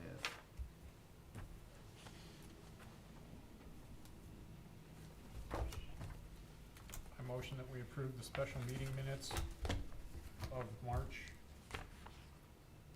I can't read that well. 28. 28th, with Chairman Scarborough's changes. All in favor, aye? Aye. Opposed? Okay. Gee. Consultant has left, so I guess he has no reports. Discussion, I had asked Brian to briefly comment on the NOAC Cross report, as well as, were you hanging around for that? Yeah. And as well as process of what goes on post-approval. I guess because you hung around for that, my intent was just a short discussion. I wanted Brian just to explain to the planning commission what does and doesn't get inspected, maybe why a permit wasn't issued, and I know it was a hot issue and with some people. It's not my intent to belabor that or even bring it up. Just make sure everybody's aware of what they're doing. And then maybe for that study session, Brian, you could talk about the post-approval process. 'Cause I think everybody's anxious to get going. So go ahead. Well, we're talking about sexual crossings, I suspect. That property, there is sections in the ordinance that 3.04, which is permit, that basically says if you're constructing a building or any activity, it requires a permit. However, it refers, that was done in 2013. We put in a bunch of sections into that section, Article 3, to cover zoning compliance and permit. It has to do with construction of a building. A permit, in order for a permit to be, in order for you to construct a building, it requires a permit. That's Article 3.04.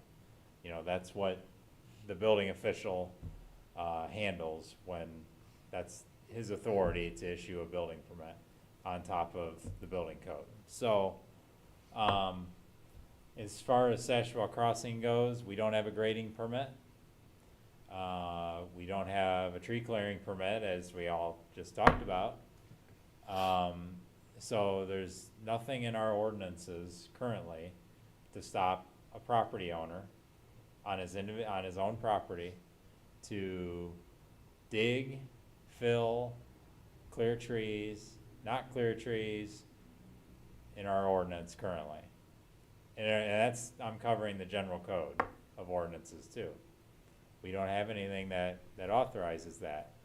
If a resident calls and says, I want to dig a hole in my backyard, the answer is, from building and planning, check with soil erosion, Oakland County Soil Erosion, because that's their jurisdiction. So if you want to build an agricultural pond on your 15 acres or 20 acres, check with Oakland County Soil Erosion, because they are, by law, by state law, our soil erosion agent. So they are authorized to handle our soil erosion. Now, that's a whole nother discussion. If the township wants us to take over Oakland County, or, soil erosion control from Oakland County, we can certainly do that. But that requires an ordinance and staff. I used to do that in Oxford Township when I was a consultant.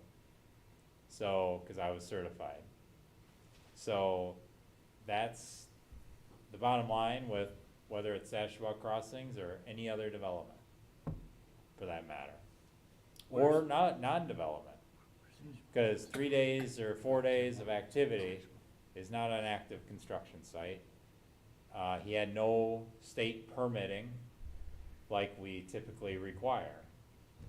So, I'll show you after the workshop that we do, kinda how we track everything, and it's all on the website for everybody to see on an interactive map.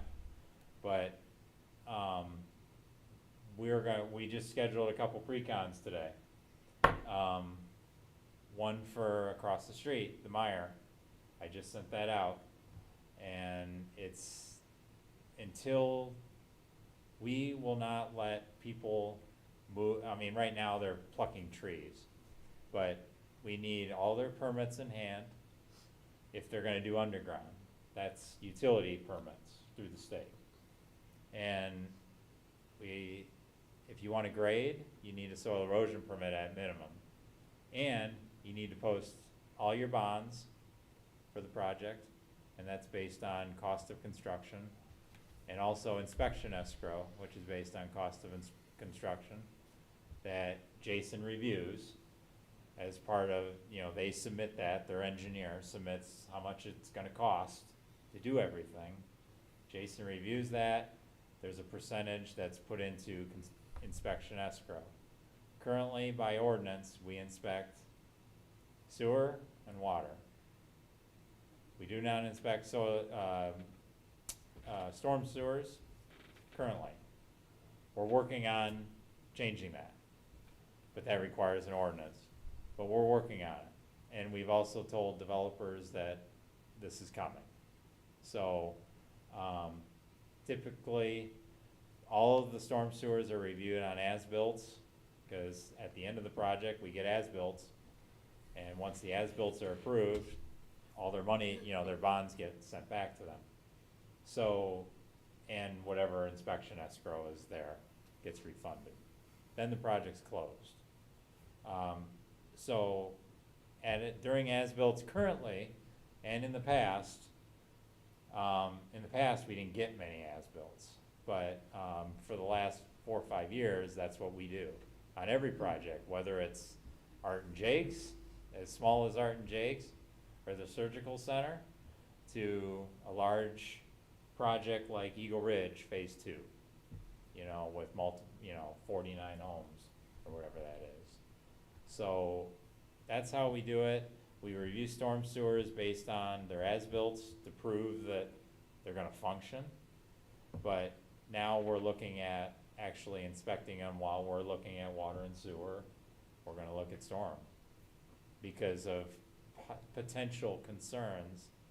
And if you can catch it when it's installed, maybe that will help.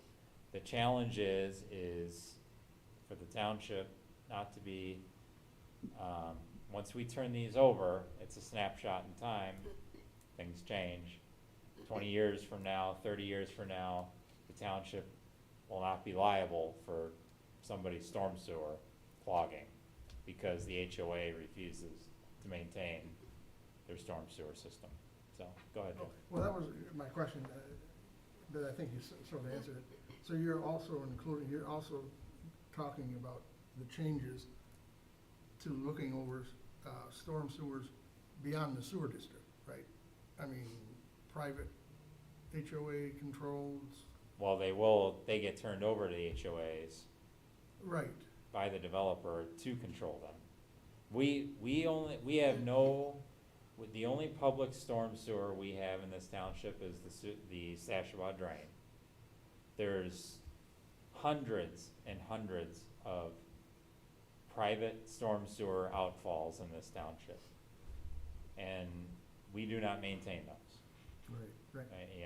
So, those are the responsibility of whether it's maybe a private property owner, it may be an HOA, it may be a neighborhood association, which isn't the same as an HOA.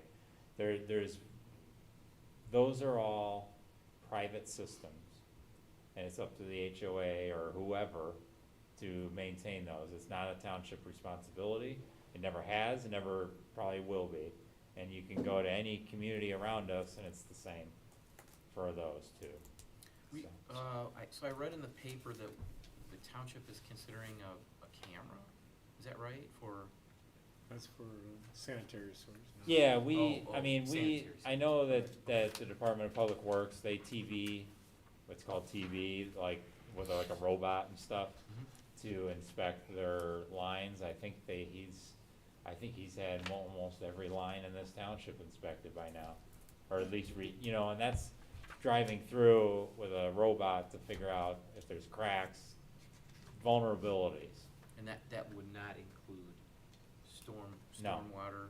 Well, I'm saying right now that what he wants it for is for sanitary sewer system. Yep. Because we get charged for any discharge that goes into it, like, cause it goes to the Detroit water Yeah. sewer Okay, system. yeah, makes sense. So like if we have a break in the line and there's like a creek there or a lake and water's running into it, for every gallon that's going in that Yeah, sanitary sewer, seepage. we get charged for it. Yeah. So we wanna make sure it's sealed and Okay. there's not external water, leak coming in or, leaking into the system, so. Yeah, there- and that's exactly, that helps him find vulnerabilities of, Yeah. hey, we're gonna need to replace this, put this on a priority list or things like that. So is there a way for non-township owned stormwater developments, HOAs, everyone's a free-for-all, anybody just go out and contract somebody to scope out their stormwater? Well, I mean, I know there's HOAs who have stormwater issues. Yeah. And I was just at one the other day, and it's a 35-year-old development. And the storm has never been touched by any of their boards Yeah. since. So, Follow-up question, then I'm done, right? I don't wanna get into a debate about HOAs Yeah, and no. their I'm responsibility just, of management. mine is more curiosity, because I've got the guy that knows right in front of me, so, do you have a recommended path for, neighborhoods around here aren't new, and I don't know if anyone's paying attention, I don't know how many people are paying attention, It's, so, all the neighborhoods in this township, or most of them in this part of town, are getting to that age where maintenance is required. And Yeah. Jason would be able to tell you the same thing, yeah, that if unfortunately HOAs or neighborhood associations don't have the forethought to think in like we need to flush all the culverts and, yeah. flush things, or pay to have Vector trucks out there, or to call the county if you live on a county road, to have them come, and that's part of their responsibility, One of the HOAs actually reached out to me this week to discuss maintenance of a system. And Yeah. I referred them to companies that do the vectoring and other companies that do Okay. engineering work, so they could get an evaluation. So you would be able to direct an HOA Yeah, board or a president or someone, you know who to maybe suggest that they get in contact with. You Maybe. guys see the plans, so the engineers that are Yeah. continuously submitting plans for review to the township are the ones that we would recommend that they Okay. get I pricing mean, from. I was president of my HOA associate, my HOA for 5 years. That was part of our we had a road project we were doing. The first thing we did was flush all the culverts. And cause it had never been done, and the subdivision's from 96. So, and it was they were all clogged. So, and flushing out people's culverts under their driveways even, cause we had open ditches. So, Okay. it's something that HOAs don't think about, Or want to. or when cause it was like $10,000 or $12,000. So, it's expensive, but, if you're gonna continue to have good stormwater management and drainage, you gotta do it. Or you get it vectored if it's a catch basin, so. Right. I did find in our municipal code where it says a maintenance agreement is required, and it's talking about for new construction, but I really think this should be applied to old construction, just like you said, the ones that are 30 and 35 years old, subdivisions now are in need of that, so. I understand that. I don't know where, where these agreements are stored, cause I'm not aware of any. I'm aware of them with conveyance documents for utilities, where they're given to us. Well, I'm gonna give you a copy of this. I What printed it. section? It's, From our code of It's out of the ordinances? municipal code, yes. Our code of ordinances? Yes, Independence Township. Well, okay, so here's something that you have to keep in mind. Us as a township for us to go in and say, you have clogs in your system, we're gonna repair them. For us to do that, we're gonna special assess the neighborhood. We're basically taking over these things, responsibility of failed storm sewers or whatever they may be for whatever reason. That's a very slippery slope legally, and in this township, we've never done it. I don't know of any community that has done it that I've worked in, and I've worked in about 20 of them It says in you my will. career. It says you will. Well, I understand that. Do you want to be special assessed? Yeah, yeah. If you want Dave McKee to, as the DPW director, to come into a subdivision and basically do what it takes to correct the problem when there's no health, safety, welfare aspect to it? Well, how do you know that though? That there's no health, safety, I mean, you won't know until there's a storm or a flood. But if maintenance has never happened in 30 years, That's on your HOA. I know, but all it would take is a nudging from the township to say, we have this ordinance, you need to pay attention. It would just take a nudge, a letter. I understand that, but. Belinda, Yeah. I think this is a personal item, can you? Yeah, Pick it up offline? for us, it's a very dangerous thing for a township to go into private associations and start dictating or special assessing at will,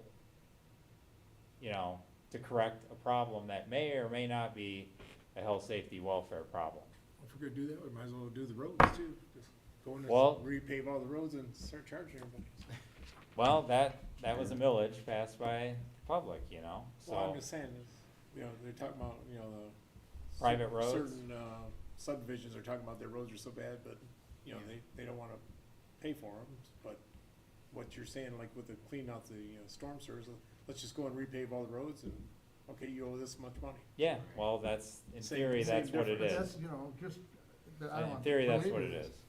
but my HOA documents and the conveyance and all that kind of stuff say you will do that. Mine do too. And They- you will assess the HOA.